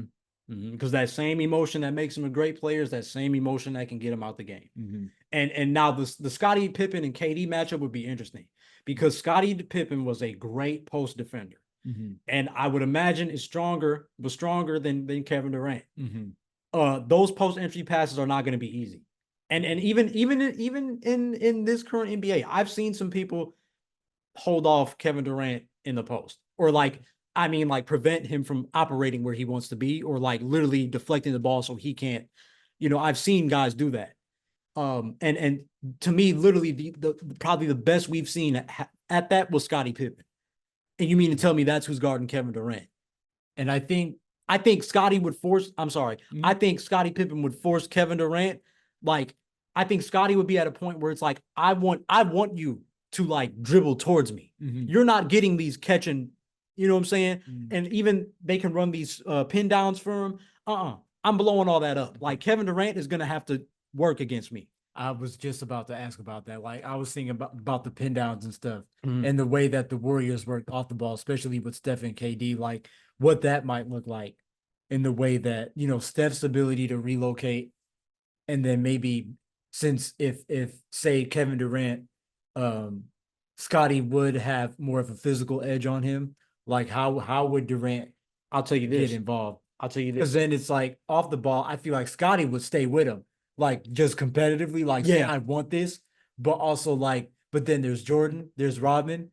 Like, And so you're kind of answering your own question. You know, I guess I should let you keep talking because I think you'd eventually answer it, Doovie. But it's like if you if they're all big players, right? So they can switch everything. yeah. To your point, pride is going to be the reason why the Bulls let the Warriors score. Because if it's too much pride to say I don't want to switch and take pride in my matchup, Yeah. there might be some errors there. Okay. But if they switch everything, they might be better off. Interesting. Yeah, because that's the thing, especially that's 2017. And Steph, Yeah. I feel like that's kind of when he first started kind of getting into this body and this skill set. So I That's feel fair. like Steph would be stronger than the 2015 version of him. So He he would- wouldn't be he thrown would. around as easily. He would. But I also wonder about that too, like how he would, because that's a lot of size, a lot of physicality. And people sleep too. Ron Harper was a great defender on that team too. Mhm. Ron Harper was like a sleeper all-star before he got hurt and then got that Bulls role. Like Ron Hart, and again, 6'5", like I don't think he'd have a, and again, the issue with that though, the issue that the Bulls would have is this. I'm telling you, if Steph take you to the playground, ain't nobody on that team guarding that. And like I said, I studied Scotty on defense. I studied Mike on defense. They not hanging with Steph Curry with that pill. They not. They real life not. And I would just like to see how the Bulls would respond once Steph Curry gets that first three, that second three. Yeah. He starts it. And then it's like, oh my God, there go Clay. You know? Yeah, for real. I would love Yeah. to see like how they respond when That third quarter headache. You know? Yeah. Mhm. That's a good point, Devaughn. I forgot about that. When the Warriors are up for 42 in the third quarter, how do you, Yeah. you know, Phil Jackson better go back and get some more jojoba oil or whatever else he be using. Yeah, for Some real. sage. Because that's my only thing with like this matchup is because it's two different eras and two different tempos. Yeah. One was much slower, the other one was faster. Like sometimes you think the speed will will outweigh, the speed will win. Yeah. Um, But again, I think if let's be real, if Mike chasing Clay, he gonna accept that challenge. mhm. I think I don't care what kind of defender you are. Nobody likes to run around chasing people Yeah. around screens. But Mike, the thing about Mike, he gonna smirk a little bit when he find out Clay can't dribble. Mm, Oh, you can shoot, mhm. but boy, you put this ball on the floor. Oh, that's true. You know, so I think the Bulls have a little more. Their eyebrows are gonna raise a little more. I Mhm. feel like I'm picking the Bulls. I'm picking the Bulls. Yeah, I'm Yeah. gonna stick with the Bulls. All right, last one for the basketball section. Number 8 or number 24, Kobe. Yeah. Again, I think people know me. It's 24. I just like and not to say that 8 wasn't the assassin, right? He was always the assassin, but 24 had the knowledge, man. Yeah, 24 had the gonna go knowledge and 24. maturity that number 8 didn't have. Mhm. Yeah, 24 for sure. Both is crazy. Mhm. Okay. All right. Little series before we stop into go into the hip hop. One gotta go. Mhm. 09 LeBron, Mhm. 2013 LeBron, Mhm. 2018 LeBron. One gotta go. Let's see. All right, let's do this. Who's safe, Vaughn? Who's safe? Safe, I think safe is 2018 LeBron. Ooh. I think 2018 LeBron is safe because it was post Miami. Yeah. So, he went through all that, come back, Cleveland, right? The Yeah. second year, the first year, the You- first season, 2018. Oh, right. Oh, it very last Cleveland year. Okay. Yeah. Yeah. Yeah. So it's post Heat. I feel like Bron grew a lot He like through did. that time. So I They feel was like they were saying he wasn't clutch. Homeboy had like 3 game winners that year. 2 of them was in the playoffs. You Yeah. know, that's why I feel like 2018 Bron is safe. Um, that joint was and crazy. then Bro. That was crazy. And then so like think 2013 Miami. So this is the LeBron who people feel like is at his most complete post game defense, right, the everything. 3-point shot, Yeah, right, was career really high. coming through. Yep. Man, like part of me wants to say the 13 LeBron has to go, but that sounds silly because of all that. Yeah, Like, yeah. but that's what I went through the same dilemma because I personally I 09 LeBron is the safest for me, even though he wasn't the most perfect. Mhm. You know, come on, I double rubber band Bron is to me is just a childhood staple. You know, especially unstoppable. He was so like a fast. different level of unstoppable that year. Yeah, I can't cut him easy. And then, like you said, it's the 13 LeBron. That's like the best. And I was always hard on LeBron. Mhm. I hated the way, like even to this day, like again, it's bogus that he lost to Marc Gasol and Marc Gasol didn't even make all defense first team. But LeBron had some moments in Miami, man, where he was just relying on help too much. And you letting your defender by. And I'm like, you not no defensive player of the year if you just letting your defender go by. Just so Chris Anderson can do something. Get out of here. Yeah. Lock your person up. There, And he did sometimes. But there were other times where I'm like, you tripping. You tripping. So, but even with that said, I think I would, and it was awesome watching LeBron in 2018. I thought he was going to be in Cleveland forever after that, but Mhm. I got to push him out just because them other two to me were just so physically imposing. Yeah. LeBron, like you said, at 2018 LeBron like put everything together and it was dope to watch. Mhm. But I just feel like the other two was just so physically imposing.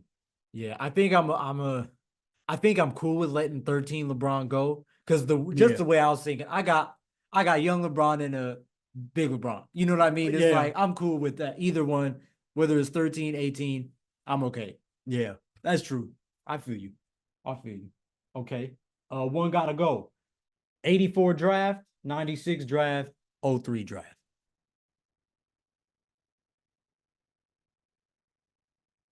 Um, I was gonna say 03 draft. Me too. I'm gonna Me say too, low 03 key. draft. And I wonder if yours is the same reason as mine, because for me, it's like, okay, you got 84. 84 is literally stacked with Hall of Famers. Mhm. Hakeem, Mike, what, Charles? Was Stockton in that one? Thought he was. Uh, stacked with Hall of Famers. And then 96 has Hall of Famers, but they even got dudes with street cred, right? Like Stephon Marbury got street cred. Mhm. Like, you know, he may not be a Hall of Famer, but he a Hall of Famer to some of us in some way, shape, or form. Mhm. Steve Nash, Kobe, AI, so many dudes. Yeah, Even Marcus like Camby, slam cover. Marcus, right? That right. page where they was on. Marcus Camby wanted, he was defensive player of the year that year, I think 07, that year before KG got it. Like, they did stuff. Yeah. They, no, that was Pager in that class? Who? Pager? Oh, Was he in 96? I don't remember. yeah, I don't thought remember. so. I thought so. And then 03. Now 03, the thing that made me cut 03 was because we always think and talk about D Wade, Melo, Bosh, Bron. That's all we talk about. You forget David West was in that class. Kirk Heinrich was in that class. Stinking Udonis Haslam, Mr. Miami was in that class. Yeah. The only thing for me about the 03 too, also because that was the one with Milicic, right? Yeah. You know, like, and that's no diss on him, but you know, I'm like, you know, that one it didn't quite work out. Yeah, I'm like, we just talk about the same four people. At least in the other classes, I can kind of spread it out. Yeah. You know, for real, this. That's why I cut out 03. Great class. Like I said, I think I would even say 03 is underrated. Yeah. Like I said, because you forget they have Kirk Heinrich, David West, like those type of guys. Okay, Vaughn. I think I have one more. Oh, yes. One gotta go. Orlando Magic pinstripes, Bulls pinstripes, or the Raptors pinstripes, if we talking jerseys. I say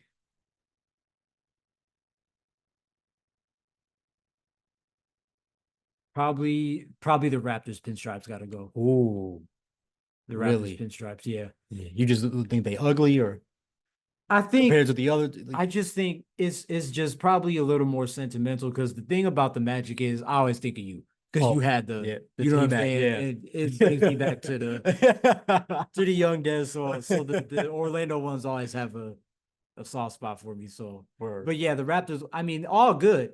And I was starting to say whichever one came first, last. That's the one that has to go. So okay, so Raptors, that's what you did. Yeah. That's All what you then. did. All right then. I think I was, and like you said, it's tough because I wanted to say Orlando, even though I love my black. That's interesting. Yeah. I wear it, but nothing has changed since I was 5 years old. I'm finna be 26. I would wear that every day if I could. but oh, you know, and you've always liked the star ones more than the pinstripes.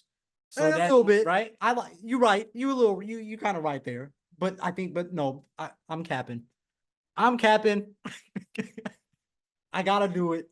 I don't like the Bulls ones as much as other folks do. I don't blame you guys. I don't blame you. I don't blame you. You can say, like, I think I gotta cut ours, man. We only won one stinking season. And then what? They say, hip hip hooray, let's bring it back. You can't even see them. Yeah, exactly, bro. Like this. Yeah.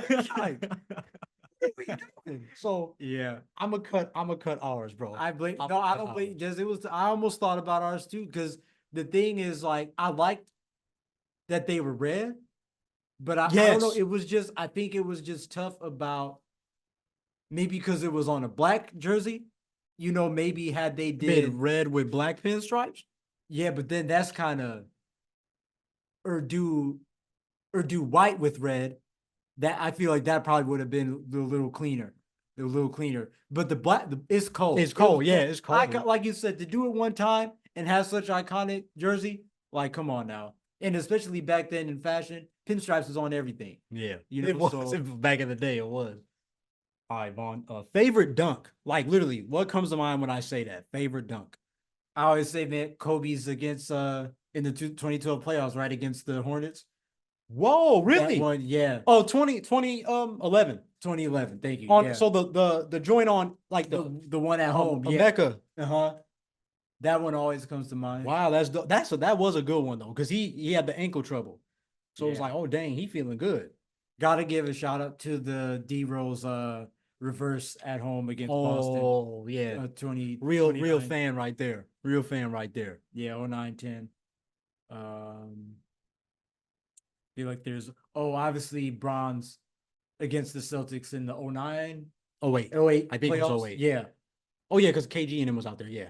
Oh wait. that's another. Nice. How about you?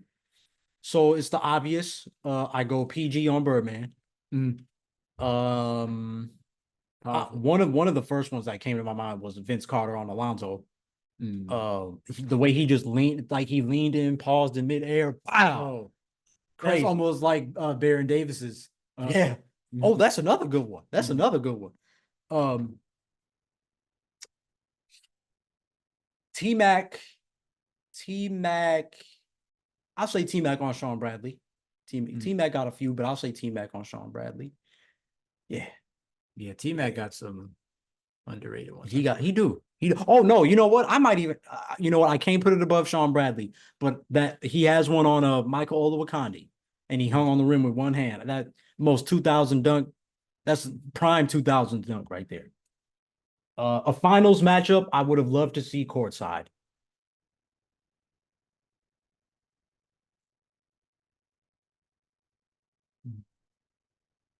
And there's so many. Yeah. Because honestly, my brain started going way back, like Magic Isaiah, Mm. or like the Bulls first one, Magic and Mike. Yeah. But then there's like the obvious ones too, like 2001 Lakers Sixers.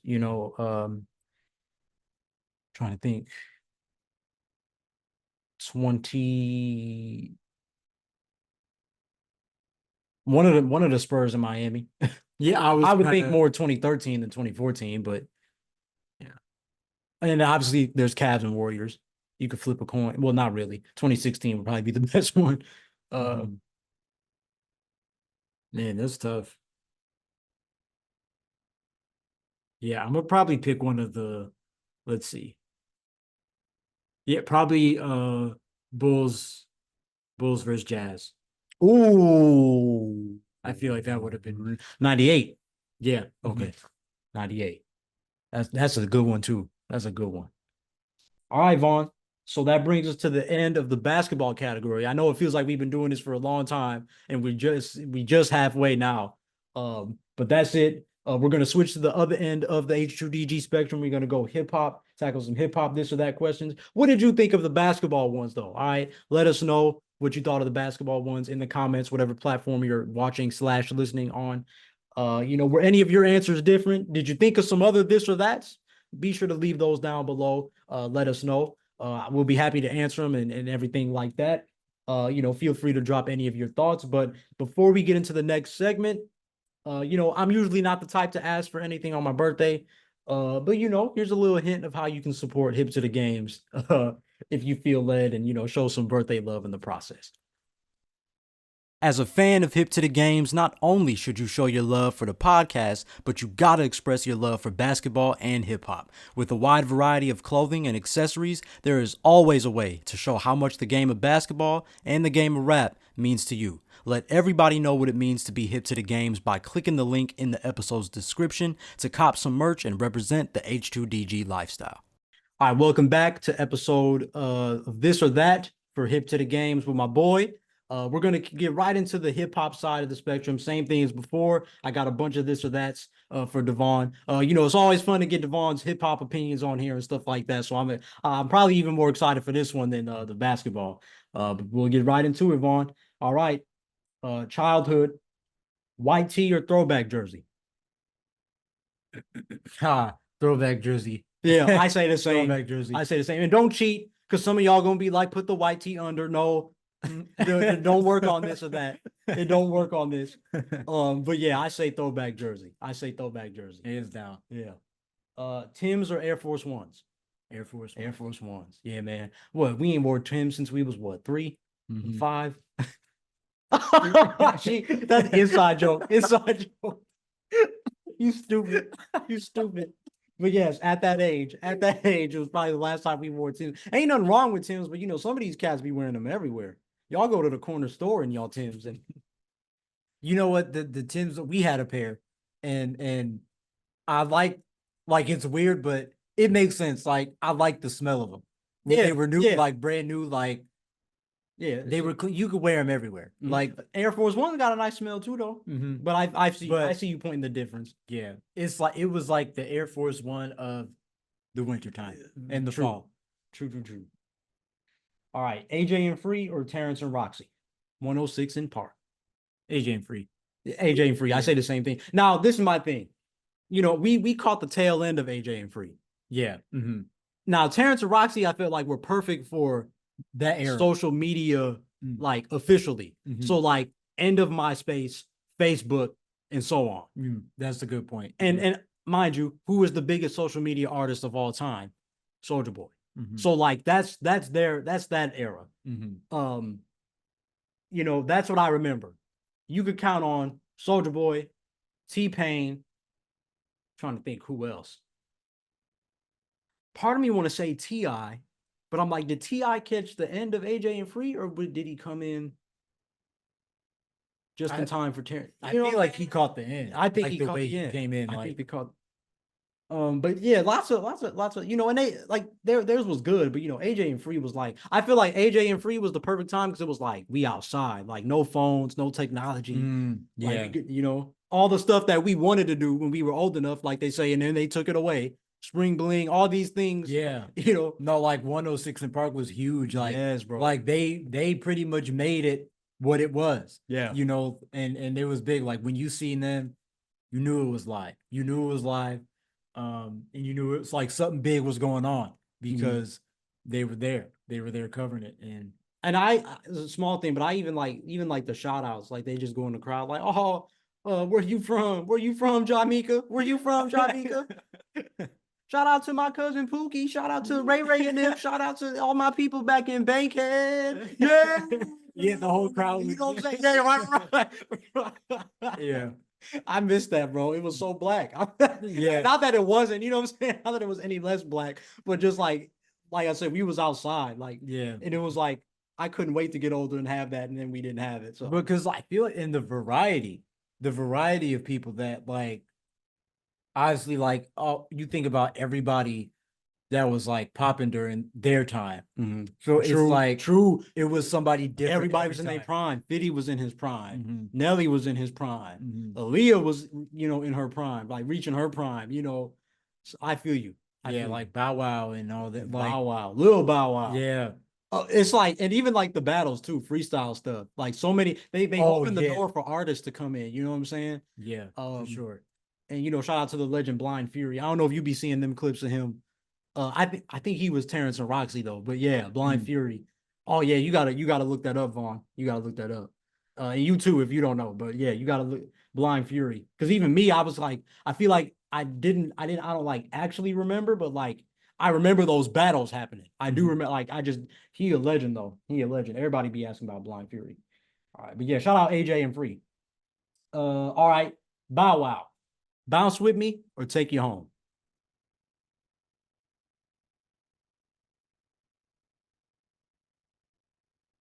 Probably, man. That's tough. Yeah. And I'm biased because it's like I want to say take you home because I feel like he had the T-Mac jersey in that joint.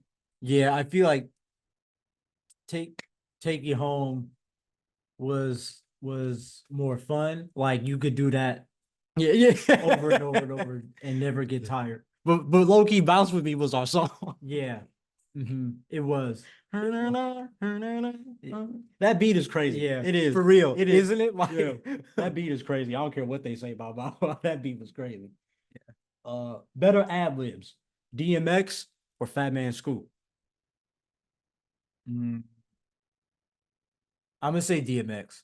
I'm Yeah. gonna say DMX because I feel like Fat Man Scoop it was, it it was almost like more hype man Okay, I see than what you mean. More than, than but like yeah, I mean he was doing it on the spot either way, and it yeah. was like Let's that go is now. hard to do. Let's go Like now. Let's go now. Let's go now. Go CC. Go CC. I see yeah, you. I see you. like, Yeah. but his presence and like he knew how to ad lib in a way to like hype up to elevate the track in that way. Yeah, he was very euphoric in that regard. Like Mhm. I'm building the club up. Yeah. I see Mhm. you. I see you. Yeah, that was one that I just came up with off the dome. Well, a Yeah. lot of these I did, but that one I thought was interesting. But yeah, I feel you. At the end of the day, I can't go. I can't go. I can't go against DMX. Yeah, I think the DMX is one pioneer why people ad lib the way they do today.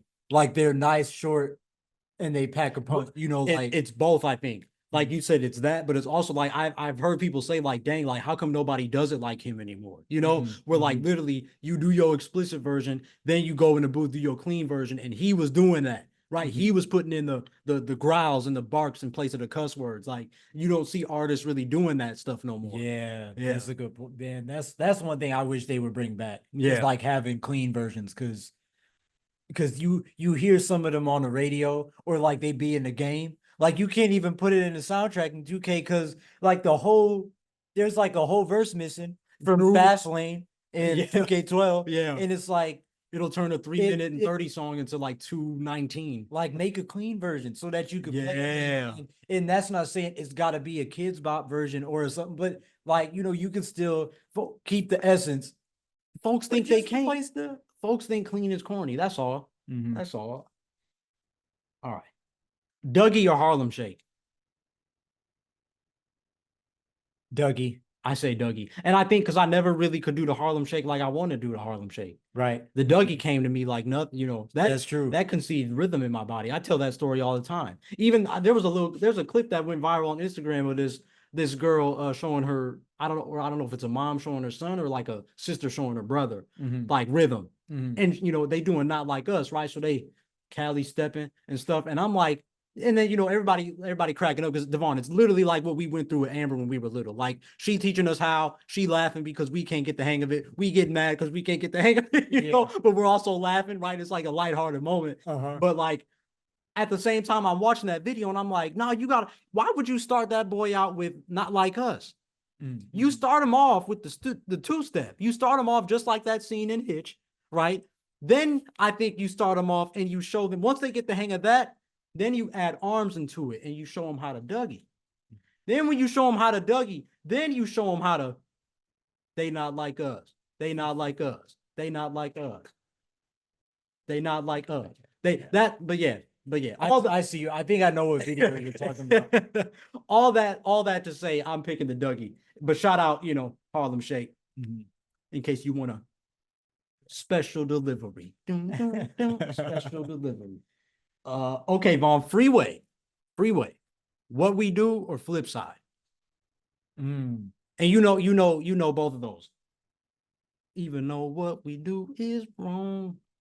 Mm, and like the lady at the Sixers game, when my heat start, Oh yeah. I'm gonna rob me a person. Like, Yeah.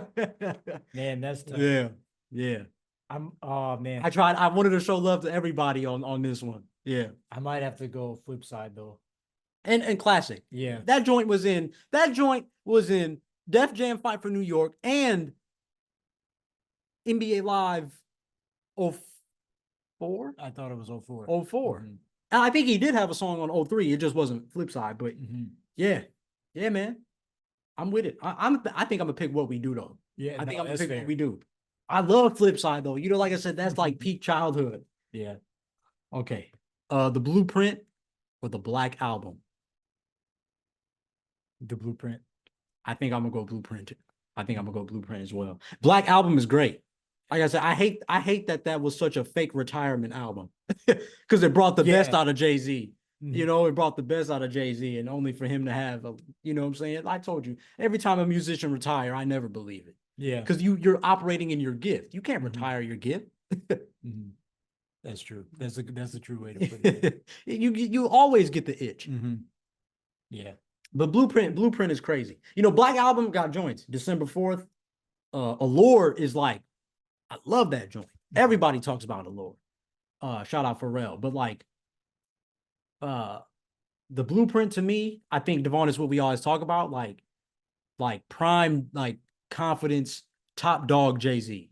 Not to say that he wasn't, but obviously he was preparing to retire. So like that was like the end of his first career. Yeah. But you know, blueprint was just like we always talk about girls, girls, girls, right? We were just talking about that. I was just listening to Heart of the City the other day. It was I was letting by that you can't, I'm telling you, man, the pre-made playlists sometimes on these streaming apps, They do right sometimes. yeah, man. Like if you just let it play sometimes, like it had been a while since I listened to it in full like that. That was All I need is my joint too. That's my replay joint. All I need and girls, girls, girls. Yeah, I could listen to those two like all day. Renegade was on that too, right? Swagger back, or Mama, they say I the man. I guess I got my dagger back. Yeah, but Renegade was on there. Yeah. He had a lot of good lines. I feel like throughout all, that whole album. I'm telling you, Jay's bravado was second. Yeah, to none, bro. I want some, and I have some. You know, like he knew he was top dog. Yeah, and he knew that, like he just knew how to respond.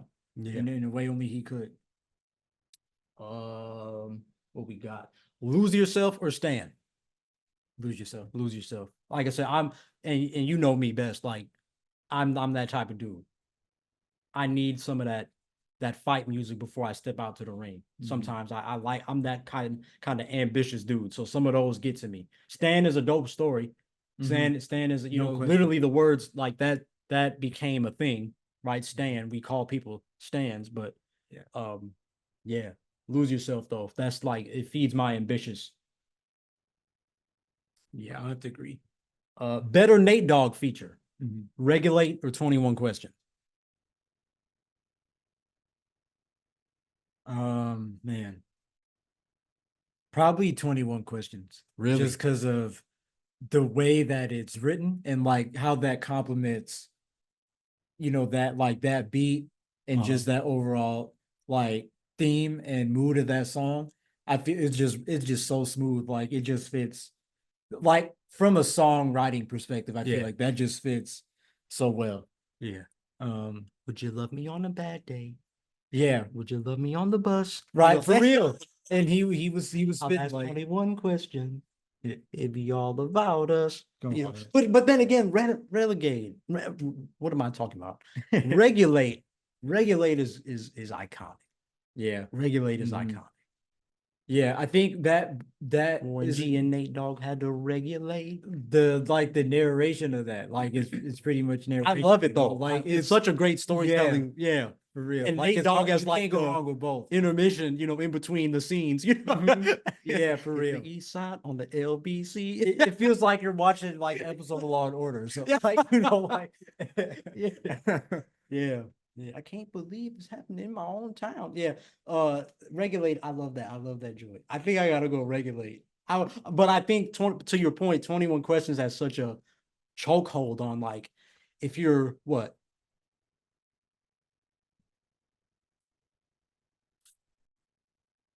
You thinking age? Like, Yeah, like 21 to like I 36.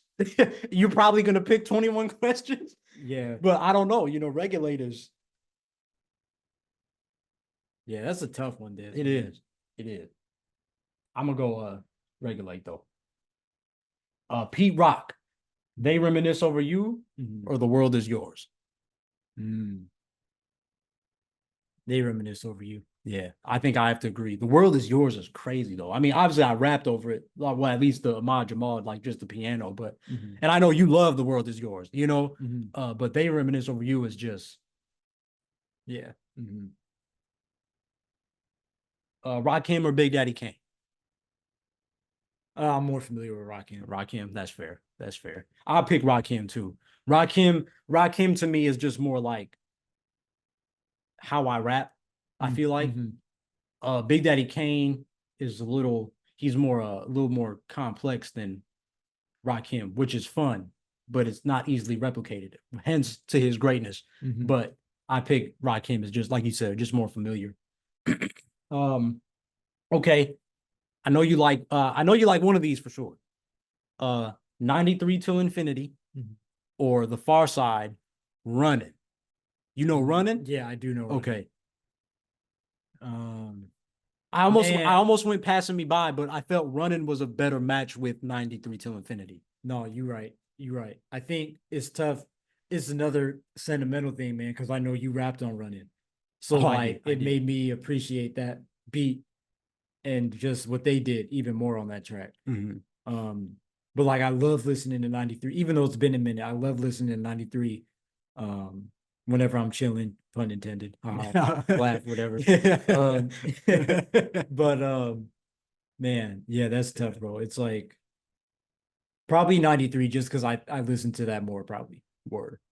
How about you? I'm leaning towards 93 because it's such an iconic instrumental. Mm-hmm. And their Souls of Mischief like slid. Yeah, oh yeah, Slid. absolutely. Absolutely. But the Far Side, they do their thing on Running too, and it's and I think it's both, right? Like they rap, but then it's just even they keep running away, they keep running away. Like that is Yeah. like One of those that makes you think, man. Like just yeah, put yeah. you in that like contemplative And or they're like meditative, like I'm not gonna point out individual, but like they're just it's very hopscotch rap, and I love that. I love the bounciness to rap like that. Like, um, but it's to me, it's like just kind of when you have that bounce to you when you're dribbling, you just get such a rhythm where it's like I don't even want to walk. I kind of got a hop to me. Like that's how I feel like the Far Side rap sometimes. yeah. So I like that. But I think I'm with you, Vaughn. I think I'm gonna pick 93 Till Infinity. All right, Common, The Light, or I Used to Love Her. Mm. Love songs with little different subjects to them. Probably I used to love her. Word, Yeah. word. And that's saying like, and this is what's wild is that's another one. Like, I don't think I've probably only listened to that in full like Uh-huh. once or twice. And Wow. I love the light. Yeah. But like the way he tells that story and kind of I feel like what that in a subtle way, like in his own way, what that did for probably what that did for hip hop for aspiring like rappers and like the way like you structure a song and tell a story, like to do it that creatively, Yeah. like is top tier stuff. It's top tier stuff. You said it, Vaughn. You made me. I think I like because I almost went the light just because it's so iconic. Mm-hmm. But like you said, but that I Used to Love Her hits my like inner creative. Yeah. I agree. I think I'm gonna go with you. Go with that's what's up. That's what's up. All right. Lupe Fiasco. Mm-hmm. Kick Push or Superstar? Mm. Kick push. I said I'm gonna go Kick Push, and it's not just because it was an NBA Live 07 either. I just Kick Push is just it's the song that that I think really put him on the map. Mm-hmm. Like Superstar is dope. I think everybody loves singing Superstar, but like Kick Push is just that rapping. Kanye, Touch the Sky or Homecoming? You see, we kind of on the Chicago thing a little bit. Yeah. And see, that's crazy. That's a little harder than I thought it would be because Yeah. Homecoming hits you like, and especially being from the Chicagoland area, and then you go to Chicago, like Homecoming, like that beat is so Chicago. I love such Chicago beats. I love when they put the jazz into it that makes it sound such like Chicago. That's something you can only experience. I can't explain it. You got to experience it. Yeah, I'm gonna go Homecoming. But Touch the Sky is my joint. Take them high, that is my joint. Yeah. That is my joint. Like through a speaker, Touch the Sky. Mm. On the daily, probably Homecoming. Probably Homecoming. Ooh, Vaughn, I don't know. I don't know. And like again, my inner rapper, the inner rapper that I deny, likes is like I lean towards Touch the Sky. Yeah, no, I feel you, Des. But This Homecoming could easily get the rare both. not I can't. I'm picking Homecoming. I'm gonna pick Homecoming for the Chicago feels. That is my final answer. If it changes, tough loss. Fuji's Ready or Not or Fuji La? Fuji Law. Think I'm gonna go Fuji La. I love the vibe of Ready or Not. I love the low key night. You got to listen to Ready or Not at night. I feel that's not a daytime song. It isn't. Yeah, it's a isn't. night car ride. It is. And I think literally that's what it is. Like when we were kids, that song used to come on when we used to be out on these streets with our family a little more. Mhm. We were coming home at night because we had such a fun-filled day. We was coming home when it was dark. Put on Ready or Not, take my butt to sleep, do it again the next day. Yeah, you ever see you know what I think about? Like you said, the nighttime, I see like the lights.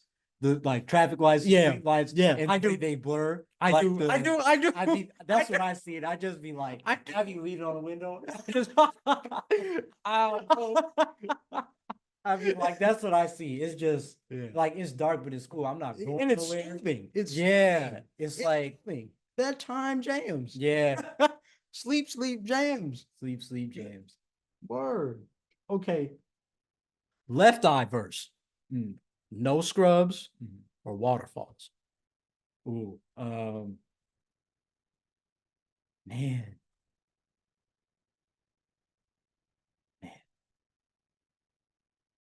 I personally, I'm going waterfalls. Waterfalls. The poetry. I'm, my inner poet. I gotta go. Waterfalls. See, it's so tough, bro, because I feel like waterfalls is like really well written. And Yeah. it's not that No Scrubs isn't, but I just feel like No Scrubs was more fun. And everybody loves that.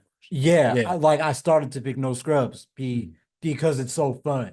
Like, if you were doing that song, like in karaoke or something, when you get to her verse, like So that'd be let me give you something For to real. think about. Let me make your mind. Let me turn you out. Picture you turning in front of me. You as clear as DVD on digital TV screens. Satisfy my appetite with something spectacular. Check your vernacular. And it back to your time and light precision and something what I envision. Okay, they're gonna flame me because I don't know every word. They're gonna flame me. Somebody is.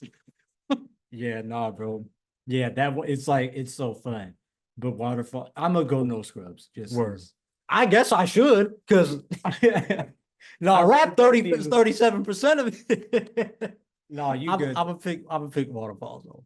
Yeah, no, the Yeah. rhythm like that waterfalls is one where like I love like again like where I love like hearing when rappers get in their pocket like and it's just like Yes. that's another one I feel Yes. like the see no more lonely cries like I feel like from there Yeah. And the way they used to perform it, they used to do that dance right after she said that part. They used to. My hope is, yeah. I ain't going to do them too. yeah Yeah. bro.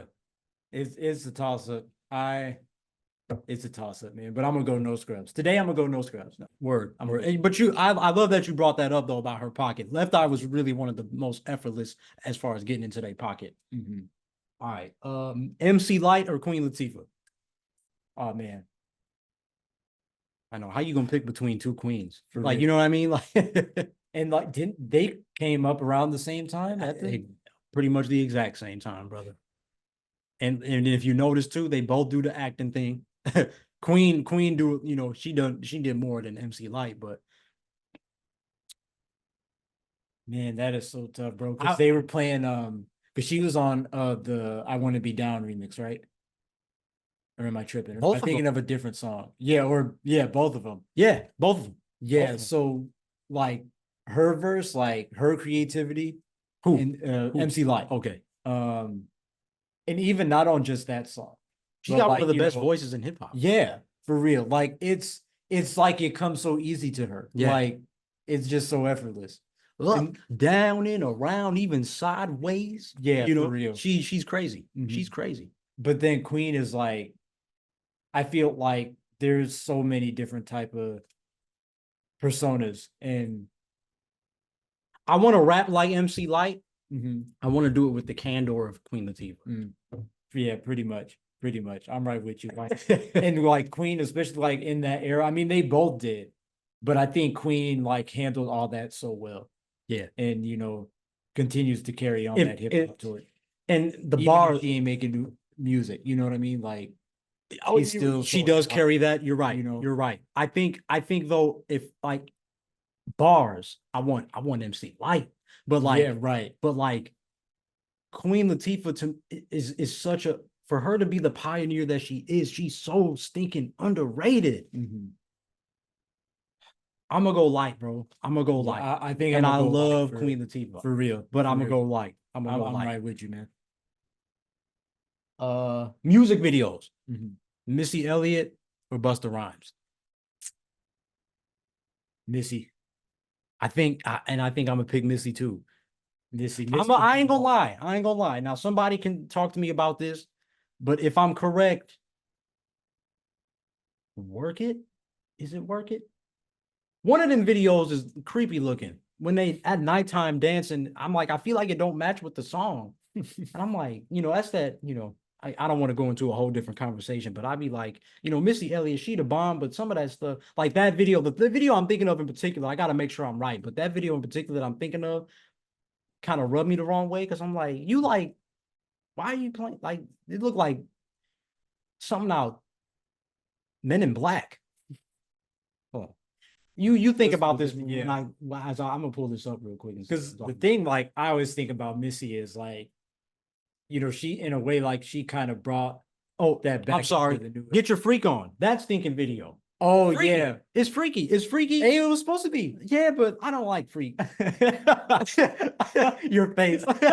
Yeah, I don't like Like, but no, I feel like Missy though, she was kind of set the tone for that, like She in a did. way, like to be that and to be push your creativity to those levels, to where like why not try this? Like why not try that? And then obviously like with the shell toe, the Adidas tracksuits, like I feel like she kind of True. brought that back into True. the early 2000s. So True like that indeed. was everybody wanted that. It's the same reason why today people are still putting themselves in black trash bags and doing the super duper fly because she was super duper fly. Point blank period. Like, Word. and it's not no diss to Busta because that was the thing for me about Busta. I didn't realize like how he pushed some boundaries too, like in creativity. Like, Hey, but I know everybody's thinking the same thing as me. What was up with that little gremlin in that other video? What was that video that he had with the stinking gremlin running through the house? I keep forgetting everybody's videos, but what was that stinking ugly looking thing? yeah, honestly, I haven't watched a lot of Busta's music videos though, so that's Wow. You had to do it once, right? The way you looked right into the camera, bro. That should be the thumbnail. How many y'all should count how many impersonations I do. Like that was so perfect. Like you just slid that in there for got you all in check. Woo-ha, woo-ha. So it's not put your hands where my eyes be. People know what I'm talking about. Is it give me some more? It's give me some more. It's give me some more. I'm gonna put it in the camera too. This thinking thing right here. Wait, show me and then I'm sure gonna. What the heck? oh, What was up with this? What was up with this right here? And I get it. Give me some more and like whatever. And again, I probably just got to sit down and watch the video, right? Yeah, Desmond just sit down and listen to the music and watch the video. But yeah, and that's another thing too, Desi, about music videos is the way they played with technology. As technology started advancing, it's like, oh, you mean I can create a thing like that? Put it in the video. Put it in the video. Let's just see what happens. And we didn't even mention too. We was talking about Missy. We didn't even mention though. Busta got a very iconic one with Janet. Oh yeah, right. That's like the one I always think about with a package of aluminum foil. It was dope though. It was dope. Oh, again. So who we picking? Missy. I'll pick Missy. Pick Missy. Pharrell or Timbaland? Pharrell. Woo, he answered fast. For real. Just because I feel like, and I don't think Pharrell got jammed, bro. Like, but he can like touch every genre. What's he that can genre? touch every genre. He can. And Timbaland is great and masterful in his own right. And it's not that he can't touch every genre, but like when I think of Timbaland, I mostly associate him obviously with like Missy, Aaliyah, Okay. and JT, Okay. just Timberlake. Word, So like, word. but when I think of Pharrell, I'm like, this dude is still working with, and I said like, not that Timberland isn't, maybe I got it wrong, but like Pharrell is his like was always evolving, always changing, always exploring new sounds. Like Pharrell could work, like he could work with a rock band, a jazz band, like musician, Mm-hmm. pop, hip hop, like anything. You know what I mean? He And can. put his touch on it and still put that That full count. yeah. I'm sorry, Devaughn, if it seemed like I just tuned you out. No, you good. There was yes, I'm thinking I immediately thought of that Q-tip joint with Buster. Let me tell you a story, yeah. Oh yeah. About a boy from the Tribe Called Quest. That joint is crazy. Yeah, bro. That joint is crazy.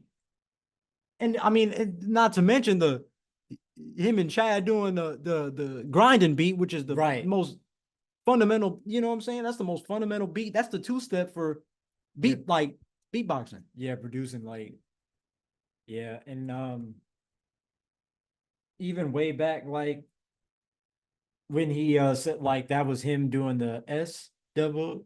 Oh yeah, true.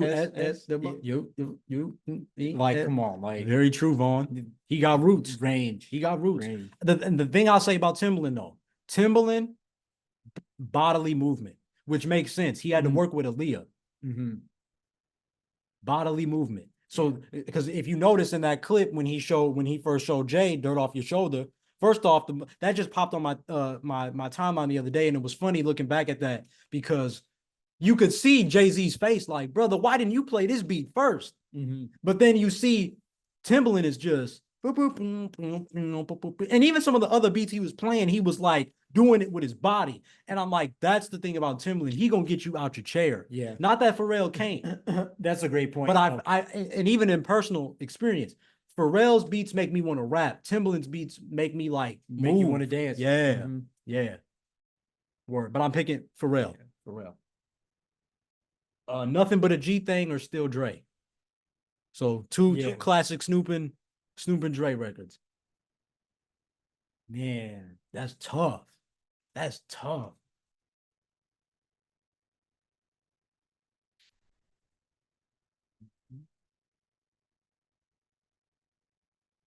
I'm gonna go Nothing But a G Thing. I think I'm gonna go that too. Still Dre is crazy though.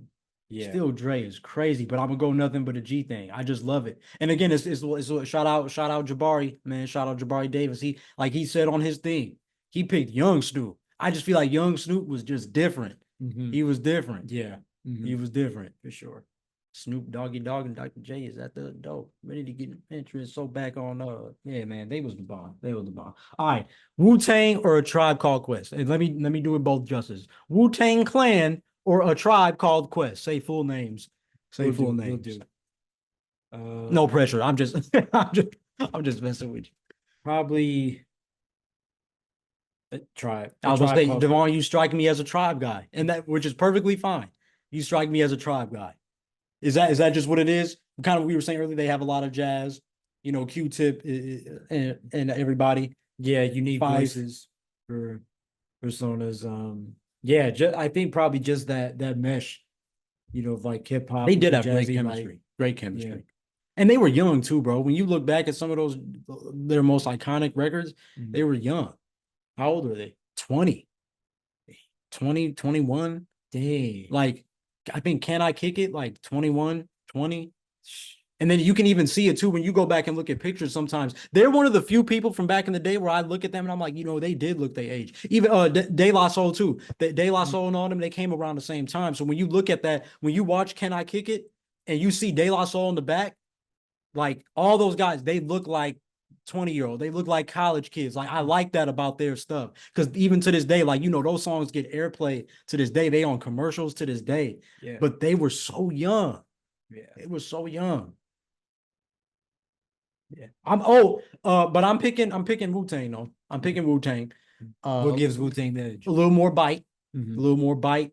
But like I said, what I tell people all the time, you have 1, 2, 3, 4, 5, 6, 7, 8, 9, about 10 MCs who can all stand alone. Mm-hmm. And then you come and you form a super group and everybody is just as cold. That says it right there. Say what you want about albums, but they all nice individually. Mm-hmm. That's, yeah, man, I'm gonna just leave it there. Debuts from iconic New York legends, Nas Illmatic or Jay-Z Reasonable Doubt. This is tough because I Eh, haven't dove deep into. but I know you love Can I Live. I Mhm. would just say that. Yeah. I know that's your joint. I know that's your joint. That's tough, and it's tough for me, bro. It's tough for me. Because like Illmatic though is 10 tracks of greatness. like I kind of I think I'm gonna go Illmatic because just how even today Mhm. people still trying to do their own Illmatic. Like You say that then. Say you that know. then. That's big facts. There's the ambitious person in me that wants to pick Reasonable Doubt. Mhm. I love hearing Jay's story from the ground up. And Mhm. even to listen to it for myself. All these people who want to say all these bad things about him, but you listen to this music and you realize what he's actually saying. Mhm. Hence, what this platform is all about. Like that's what gets me about Reasonable Doubt. But then I have that some of them same feelings with Illmatic too. Um, and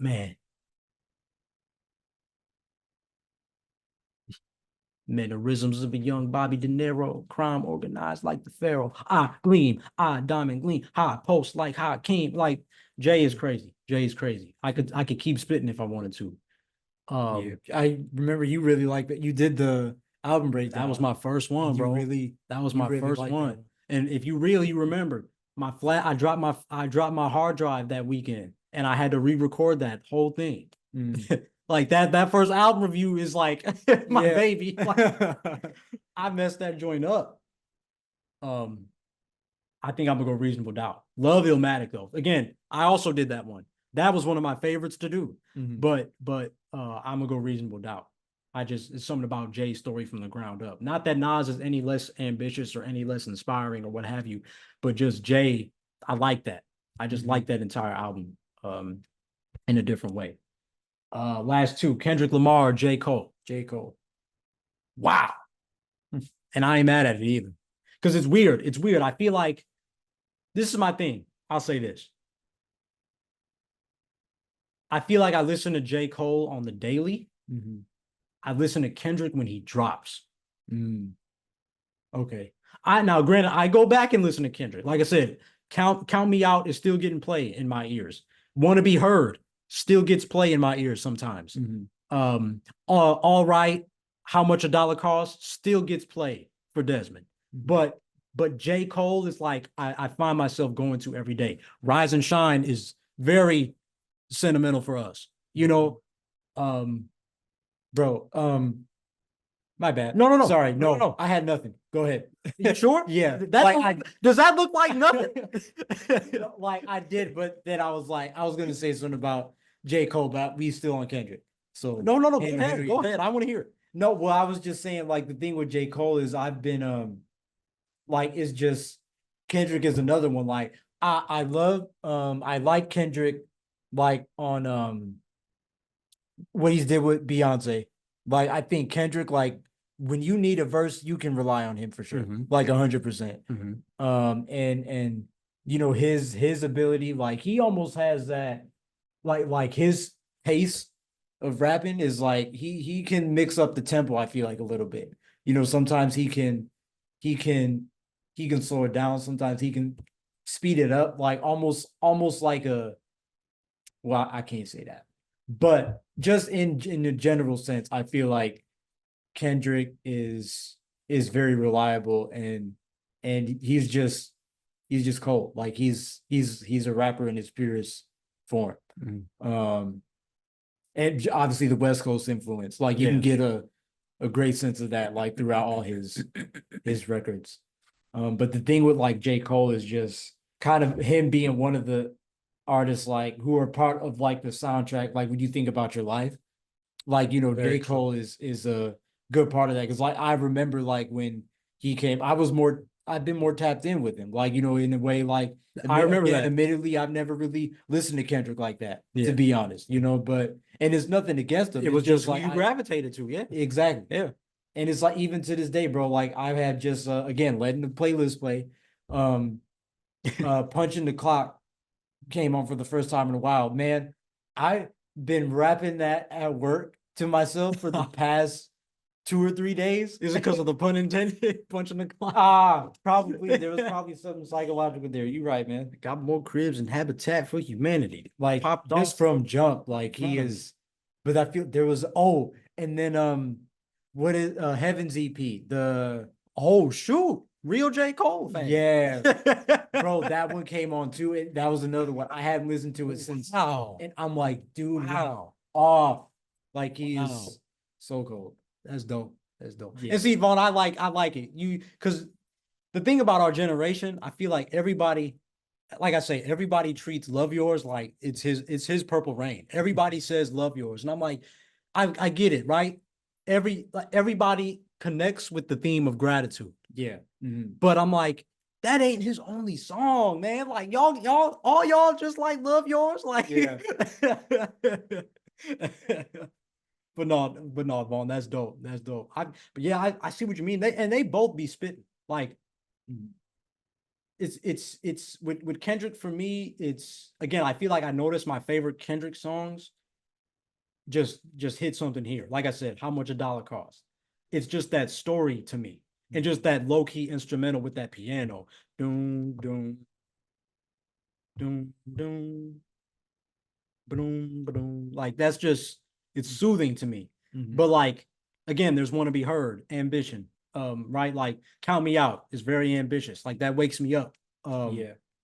But like you was spitting about Cole though. Yeah. Those are And honestly, if it's not clear, I don't know if I said mine, but I honestly picked Cole, like I said, because I listen to him like he's more daily listening to me. yeah. But Kendrick, it's like when he drops, he has my attention. Yeah, you want to listen Yeah. for sure. Like you Yeah. want to hear what he's has to say, and he delivers. He delivers. And then last one, bro, Tupac or Biggie?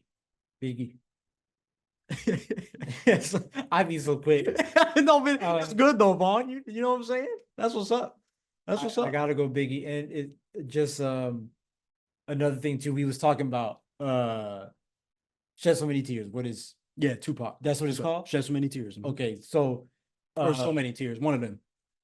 yeah, like again, there's one of those songs from Tupac where I'm like he had it. Like, dude he was so smooth. He will yank your heartstrings. Yeah, for real, bro. Back in elementary, proud on misery, left me alone. I grew up amongst a dying breed. Still in my mind, couldn't find a place of rest till I got that thug life tatted on my chest. Now, can you feel me? He was a very people make fun of Pac sometimes because of how he raps, but I'm like, he was such a he told you what he was. And it was so I'm not unique. rugged, I'm sensitive. Yeah. I'm sensitive. So when you Speak. when I say I live the thug life, baby, I'm hopeless. I'm telling you, genuinely, I'm hopeless. Yeah. This is not thug life as in I'm proud to be in these streets. This is thug life that I'm from the gutter. Yeah. And I'm trying to make it out. And I see you doing the same thing. So when I make my music, I'm not just thinking of me, I'm thinking of you. Yeah. For real. Like just even with that one line, like you just think about like you said it beautifully right now. It's like this is the life that I was kind of just born into. Like, these are the cards I was dealt, and I'm trying my hardest every day to deal with them, and just keep pushing. And I think that's the thing with Tupac is just he always had that in mind. I feel like no matter what he rapped about, even like later in his career, up until the end of his life, like even with a lot of stuff that was going on then, like he was still, everything had a purpose. Everything had a purpose. And I could go on a whole. I'm not going to get on my tangent about that, but that's a good point, Vaughn. And honestly, like I said, Tupac is my one. So like I have to pick Tupac. I have to pick Tupac. But I love Biggie as an MC. Again, that's the other debate. Biggie is the better MC. Pac is like the better composer. Let's say that. Yeah. Let's say That's that. fair. But I want to give Biggie his love too, because Biggie Just that like easy presence makes it look easy. Like I say, Get Money, that verse on Get Money and that verse on Juicy, best displays of flow. My Moschino, my Versace, Hottie, come to find out she was everybody you knew about me, the fake ID. Like this dude, all them syllables and just those few lines, like multi-syllable rhymes and like miss me. Miss me with the Biggie slander. But yeah, I'm picking Pac though. We could go on all day about Pac, bro. All right, because I think Biggie Ooh. real quick had some of that Rakim, and he especially if did. you like freestyle, Yeah. like you don't want to freestyle Biggie. You don't. You know, You don't. I told you he could rap literally about this. Mhm. Two twins, they sat at the laptop desk, opened up the thing and did they podcast stuff sesh. You know what I'm saying? Did they podcast sesh? For real. One got Vince Carter, the other ain't harder. You know, he would have rapped about the whole thing, and it's like, how do you even do that? Yeah. And you say you don't write? Like, that's crazy. For real. All right, Devaughn, open-ended ones now. Mhm. Pick a rapper from each region: East, West, South. Current or all time? All time. All time. East Biggie. Okay. South Andre 3000. Nice. West.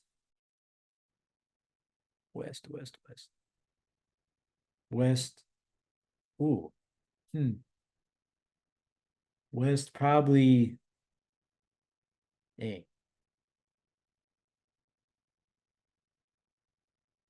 Okay, West.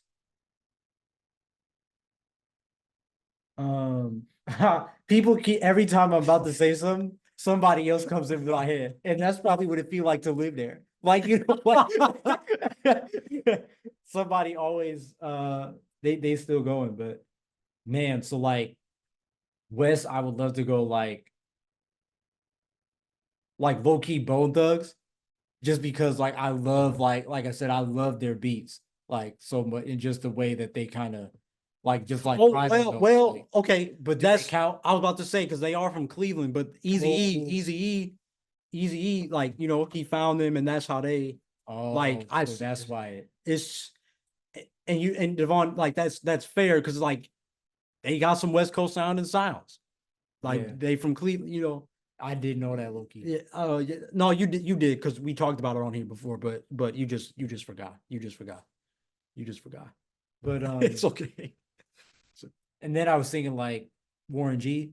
Nice. I like his flow. Yeah. I like his flow. What is that? I want it all. Yeah, like real listener. Real listener. I'm gonna go, okay, like if we being like obviously I want to say Common, but we in the Midwest.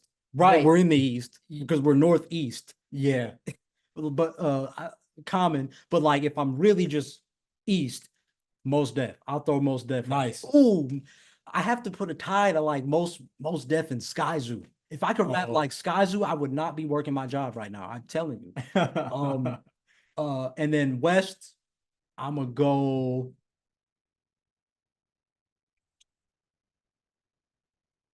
I guess Pac. Like that would be my one. It would have to be.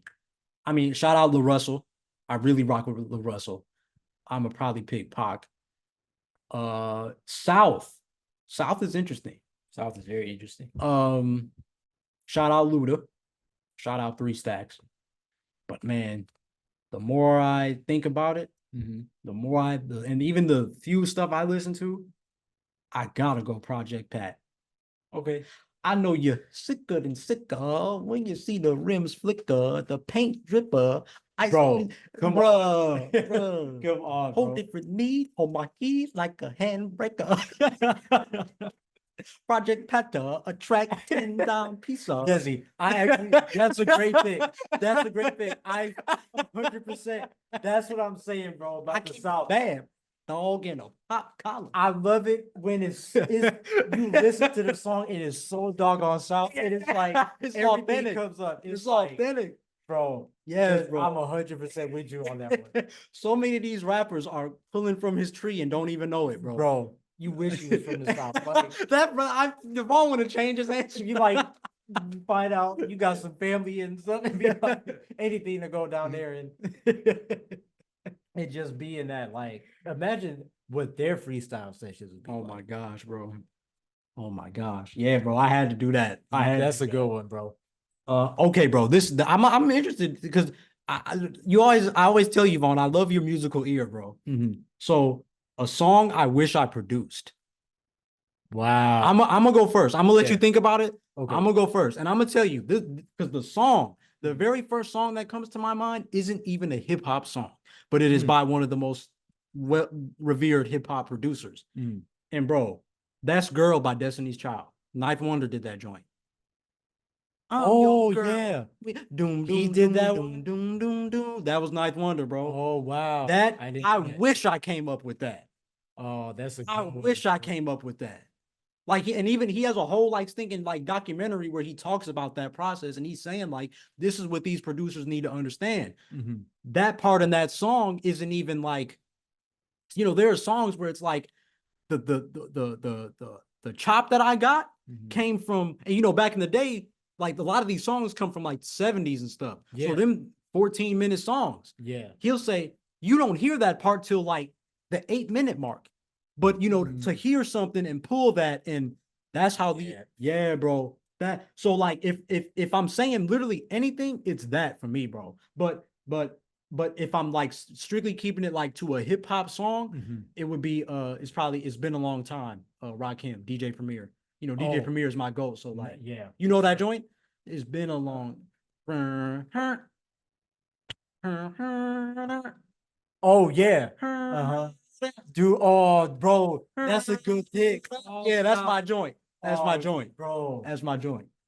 Wow, that's a really good. Those two great picks. I That's appreciate a good you. one, dude. Yeah, I'm intrigued to see what you think of. Bro, I knew it. I almost texted you this because I'm like, you know what, Vaughn? Think about this. Think about this. I know you're gonna think about this one. Oh man.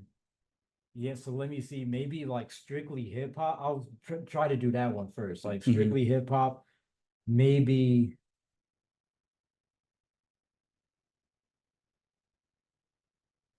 man.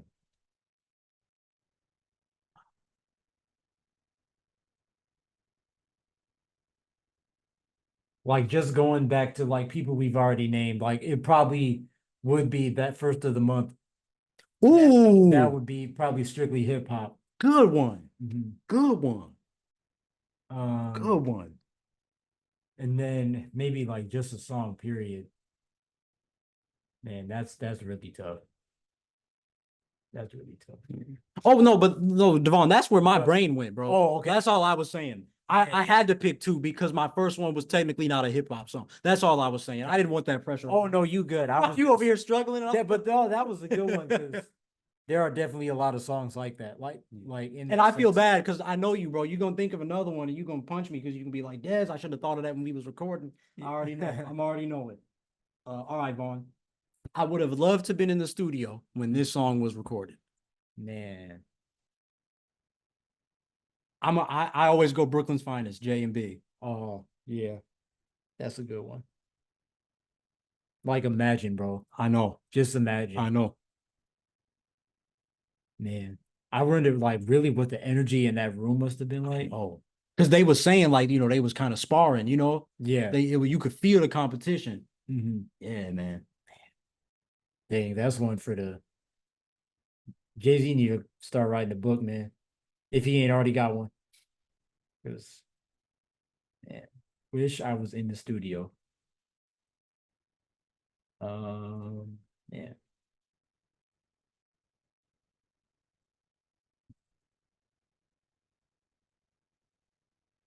Hmm.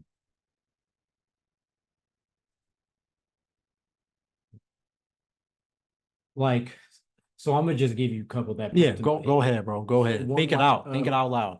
Who Shot You? Ooh, Um, I don't know. I feel like I'd be right, right.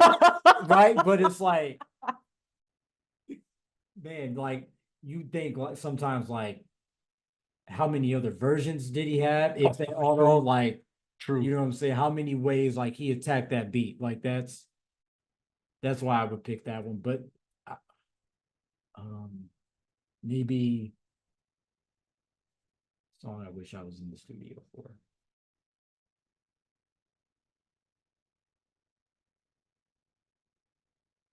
Trying to think of now I'm thinking about all my oh, probably International Players Anthem. Oh, let's go. Yeah. Let's go. I type a text to a girl I used to see.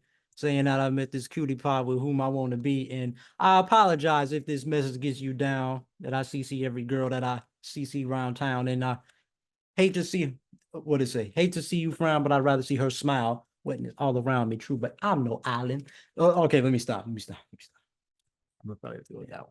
Thank you for letting me go when, Oh yeah, bro. most You gotta people get tell it me out. to shut up. You gotta get it out. That's a great one, though. That's a great one, though. UGK and Andre. All right, Vaughn, one gotta go. Interesting one. Groups, 2000s. Dipset, Saint Lunatics, G Unit.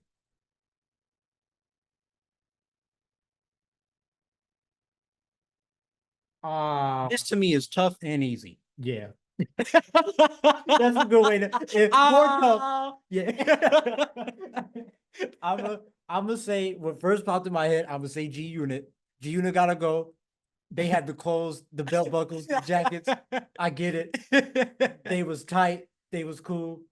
But I feel like just from a group standpoint, like nobody was touching Nelly and the St. Lunatic. They were in NBA Street Volume 2 for a reason. Very like, true. Nobody was touching them at that This is time. facts. Shout out Am once again.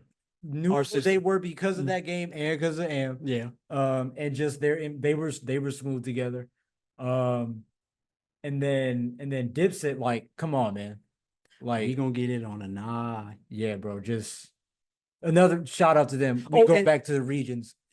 True. And similarly, they stand alone. Like Jewels could be by himself.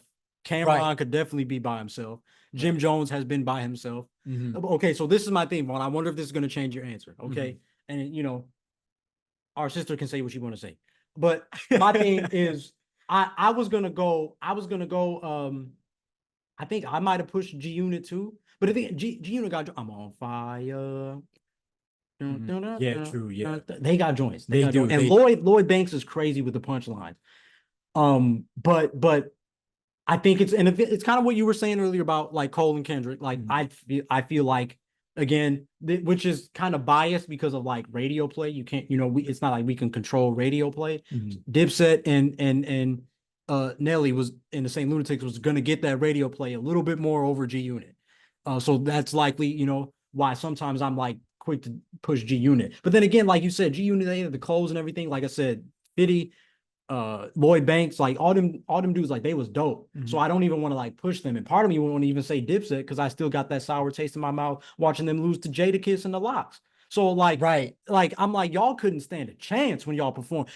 I always say this. By the time you performed your big hit, nobody in that crowd cared. That's how bad you got beat. Man. So that's my thing. Y'all wasn't ready to perform. They was great on wax, but you wasn't ready to perform. So sometimes that's why I be like, forget Dipset. But then it's like Nelly and the St. Lunatics. The thing about it, G Unit had artists that could stand alone. Dipset had artists that could stand alone. The St. Lunatics had to be by Nelly. And the only person that got the opportunity to be alone was Murphy Lee, and even his was cut short. Yeah, you're right there. That's true. And he was supposed to be he was supposed to be next up. Yeah, I didn't think about the longevity. So that's why I'm like, I would cut the St. Lunatics. Yeah, no, that's fair because they did. You knew their name. Yeah, but I'm like, y'all was good next to Nelly. But as soon as Steph Curry get hurt, like, what are we doing? Yeah. What are we doing? And again, I know there's controversy. Like Nelly didn't, he didn't manage them the best. Like, there was some things there. So that's why I'd be like, dang, I want to cut them. But bro, Midwest Swing is that song. Batter Up, I've been listening to Batter Up heavy the last couple months. Yeah. And I like watching the video because again, at that time period, videos was popping. Yeah. Like that video to me is genius. And like how they introduced each other, and even like Murphy Lee, like, oh, he's only 17 years old. What is his name? Murphy Lee. And then it goes right into his verse. Like that, they got joints, bro. I don't want anybody to forget about the St. Lunatics because they got joints. But like I said, the fact that it was only with Nelly, like it feels unfair to me to put them above the other two. So honestly, I think I'm gonna cut the St. Lunatics, but I love their joints. That's fair. That was well put too. All right, so who you cutting, G Unit? Yeah. Okay. I gotta stick with it. One gotta go, Voices. Slick Rick, E40, ODB. Oh man. Yeah, that's tough. That's real tough. I shouldn't have did it, but I needed something.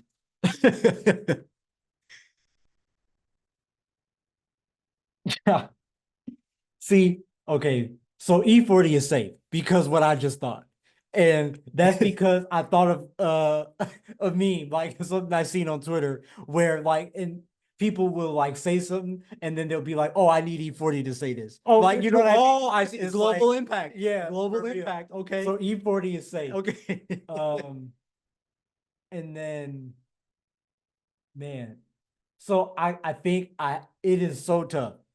And I would like love to keep all three, but I think I have to let go of Slick Rick just because like ODB, I think about, you know, him, that kind of character-esque voice and persona that he had that could be like rugged and gritty, but also like silly Hip hop Rick and like, James. yeah, for real. And like Guess who's home? Guess who's home? yeah, Guess bro. who's home? And the way he like harmonized on the track with Mariah. Oh, At yeah. the really just like you can hear him doing all that in the background. You And I'm can, like, you can. the way he like keeps that going, like I gotta give ODB like 100% because I feel and like I said this, I always feel like he was one of those ones that kind of paved the way for artists in hip hop and I guess like pop as well, but especially hip hop to have like characters, alter egos, and personas like to do that type of stuff and just have fun and let loose. Yeah.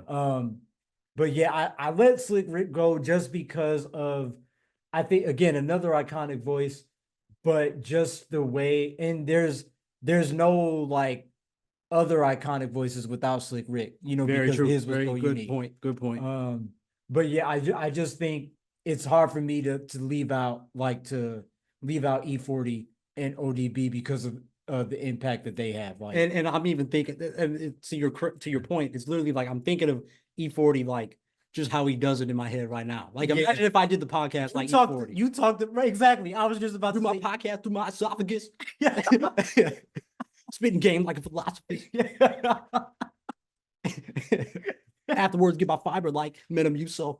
yeah, bro, for real, bro. Like, and you know what? Somebody, so like you know, like at the job, like when I be outside order taking, Yeah. you got to get the first three like digits of the license plate. One day somebody's was E40, and I went, wow. You did the right thing. You did the right thing. Everybody with a brain would have did that. Yeah. But yeah, bro. Like his is so fun to imitate. His is just Yeah. so like you literally just did it, right? You literally just proved the point we were both making. Like It sounds like water. water. Phony water. It sounds like It's phony it water. sounds like water. Like Yeah. like again, just that the visual. Do it like a hippopotamus. Yeah. Like a philosophist. Like it's like powered by water. Like Yeah. I think of somebody drinking. Like It's like he's gargling. yeah, it like that's his fuel. Yeah. Like he drinks the water And it's and then it allows him to get that out. And then he drinks some more and he can go. So get- he talk regular when he dehydrated. yeah, for real. Oh, man. clearly E40 is safe. Yeah, you go, Desi, because You're right about ODB. uh-huh. He's also fun to imitate. Yeah. Oh, baby, I like it raw. Maybe I like it raw. Like he didn't rap. He's saying it too a little bit. Yeah. But I'm a stick up for Slick Rick. I'm a just drop ODB literally because I'm sticking for Slick Rick. Once upon a time, not long ago, when people wore pajamas and lived life slow, when laws were stern and justice stood. Like this dude is it's crazy. It's crazy. You want to listen to him. Yes, great storyteller. Mhm. And literally what you said about his voice is also with storytelling. Would not be no storytelling if he didn't lay that blueprint. And his voice was the hook, the story kept you interested. Yeah. So yeah, I hate to do it. I imitate him all the time, but I gotta cut ODB. But Yeah. amazing talent. Very, like, by definition, talented. Talented. All right, Vaughn, that's it, man. That was tons of fun. That brings us to the end of this or that episode. Really had a fun time with this, Vaughn. Yeah. You know, it's always fun to like do these things. Like I always say, I plan them and then it's like I have an idea of how they go, and then they end up being like a million times better. Mhm. So we might literally have to do this again. I'm sure if this is really entertaining and people, enjoy it, they're probably going to want to see it again. So we can come up with some different ones. But lots of good discussion here today. It's always nice every now and then to kind of be laid back, even for me. Like I'm such a planner, so it's nice for me to kind of be laid back and we can just have this casual conversation. Clearly, I feel like I could show even more of my personality than I already do. So that's always fun. Always fun to get my guy on here, um, go off script a little bit. And like I said, it's always good. And just be sure to not just show my guy some love for the podcast, but show some love because it's the birthday. You know what I'm saying? And give him his props for taking these questions head on. Challenging that brain a little bit. Devaughn, as always, I thank you so much, man, for your time and coming on Hip to the Games always. And might I add, here's to year 26. Oh, yes, sir. May it be another great one, more podcast appearances, but just even outside the podcast and life stuff, we already have our conversations and everything, more growth, opportunity, wisdom, knowledge, peace, the whole nine, clarity. And like I said, in moments like these on and off the podcast, Yes, I sir. love you, bro. And shout out to you. I don't know if you have any last words, Vaughn, before I send off, but Oh no, that yeah. was perfect, Yeah. man. Hey, love you more. Thanks again Yeah. for having me, Des. Yes, It's always sir. Yes, a sir. blast to be on here and endlessly proud of you, bro. Like Yes. the way that you continue to handle things and I appreciate just keep doing you, for his glory. Always, So, always the goal, bro. All right, and shout out to you, of course, for being hip to the games and listening, all for the love of the best combo there is. Peace out. God bless. Hope you enjoyed this episode of Hip to the Games, and if you enjoyed this episode, be sure to hit up the socials at Desmond Powell _ and at Hip to the Games on Instagram, Twitter, and TikTok so you don't miss out on the fun. And please follow or subscribe to the show and leave a review on the podcast platform you're on right now, as your support is greatly appreciated.